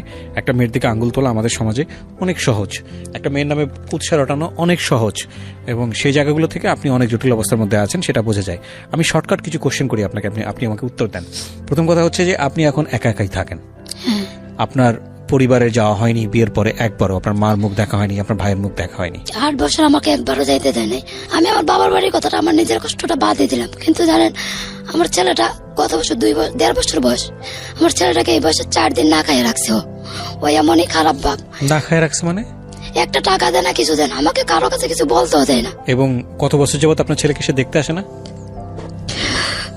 আপনি কাঁদবেন না, আপনি সেন্সলেস হয়ে গেলে আমি বিপদে পড়ে যাবো, কারণ স্টুডিওতে এই মুহূর্তে হেল্প করার মতো মানুষ ওইভাবে নেই। আপনি একটু শক্ত থাকুন, আমার কিছু কথা আছে আমি আমার লিসনারদেরকে বলবো, সে কারণেই আমি তাদেরকে এতক্ষণ ধরে ওয়েট করিয়ে রেখেছি। এবং আমার মনে হয় যারা এই গল্পটা শুরু থেকে শুনেছেন তারা স্বেচ্ছায় এখন পর্যন্ত আমার সঙ্গে আছেন, আমি এটা বিশ্বাস করি। কারণ আজকের গল্পের যেই চম্বুকতা মানুষকে ধরে রাখার, আমি শুধু এতটুকুই বলবো কারো জীবনে যেন এমন না হয়। তবে এটা ঠিক, উনি মারাত্মক একটা কথা বলেছেন, যে মানুষ একটা ধর্ম থেকে অন্য একটা ধর্মে শিফট হয় এবং সে স্বেচ্ছায় যখন এটা হয় তখন সে ওই ধর্মের জন্য তাকে অনেক বড় বড় স্যাক্রিফাইস করতে হবে, সেটা জেনেই হয়। তো সেই জায়গাটা থেকে হয়তো ওনার একটা সান্ত্বনা আছেই, ওনার মনের মধ্যে নিজেই হয়তো সেই সান্ত্বনাটা দেন। কিন্তু মা তো সে সন্তানের জন্য যে কষ্ট, সেখানে সে কাঁদবে, সেটাই স্বাভাবিক। আমি একটু জানতে চাই, সেটা হচ্ছে কত বছর যাবত আপনার হাজবেন্ডের সঙ্গে আপনার উনি আসেন না, দেখা করেন না, এরকম কতদিন যাবত হচ্ছে? আসে দেখা করে বলতে ও উত্তরাতে থাকে, তো আমাকে মাঝে মধ্যে বলবে তুমি এখানে আসো, স্ট্যান্ড হাউস আসো জুনায়েদকে নিয়ে। ওই আসি, দেখে চলে যায়, হয়তো ছেলেকে 1-2 কিছু কিনে দিবে। আচ্ছা, 1 2 নম্বর হচ্ছে ও আপনাকে ভরণ পোষণ দেয় না? ওর মন ছিল 2-1 মাস পরে, আমি আজকে ঢাকা আসছি 4 মাস হয়, সেপ্টেম্বরে আসছি 4 মাসে আমাকে মাত্র 1300 টাকা দিছে। 4 মাসে 1300 টাকা? আচ্ছা, তো আপনার বাকি টাকা কোথা থেকে আসে?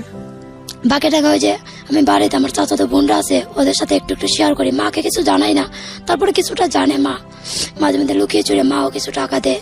আমার কথা হলো তুই আমাকে নিয়ে থাকবি না, এখন তুই আমাকে একটা সেটেল করে দে। এভাবে আমাকে ঝুলিয়ে রাখার কি দরকার? আমি তো আমার কষ্ট মেনে এনেছি। আমার মনে হয় আমি 3 বছর আমি প্রতিটা রাতে আমি 3 ঘন্টা ঘুমাই, 3 বেলা খাইছি। আজ মানে কোনো দিন আমার এমন কোনো দিন নেই আমার এই পুরো সপ্তাহে মনে হয় না আমি 1 সপ্তাহ ঠিক মতো ভাত খাই। ভেরি স্ট্রেঞ্জ একটা কথা বলি, উনি যে কথাটা বললেন একটু আগে, উনি এসেছিলেন সপ্তাহখানেক আগে, তখন আমি বলেছিলাম যে আপনার ছেলেটাকে আপনি রেখে আসেন কোথাও কারো কাছে, এবং নইলে আপনি গল্পটা বলতে পারবেন না, কারণ অনেক ছোট বাচ্চা তো, ও হয়তো বুঝবে না, ডিস্টার্ব করবে, মাঝে বারবার ডিস্টার্ব হবে, আপনি বলতে পারবেন না। উনি ওনার ছেলেটাকে আজকে রেখে এসছে, ওনার ছেলে সহ একটা ছবি আমরা ফেসবুকে দিয়েছি, সেটা আপনারা হয়তো দেখছেন। এবং এই যে খাবারের কথাটা বললো, এটা তো উনি ওনাকে দেখেই বোঝা যাচ্ছিল উনি ক্ষুধার্ত, এটা তেমন কিছু না।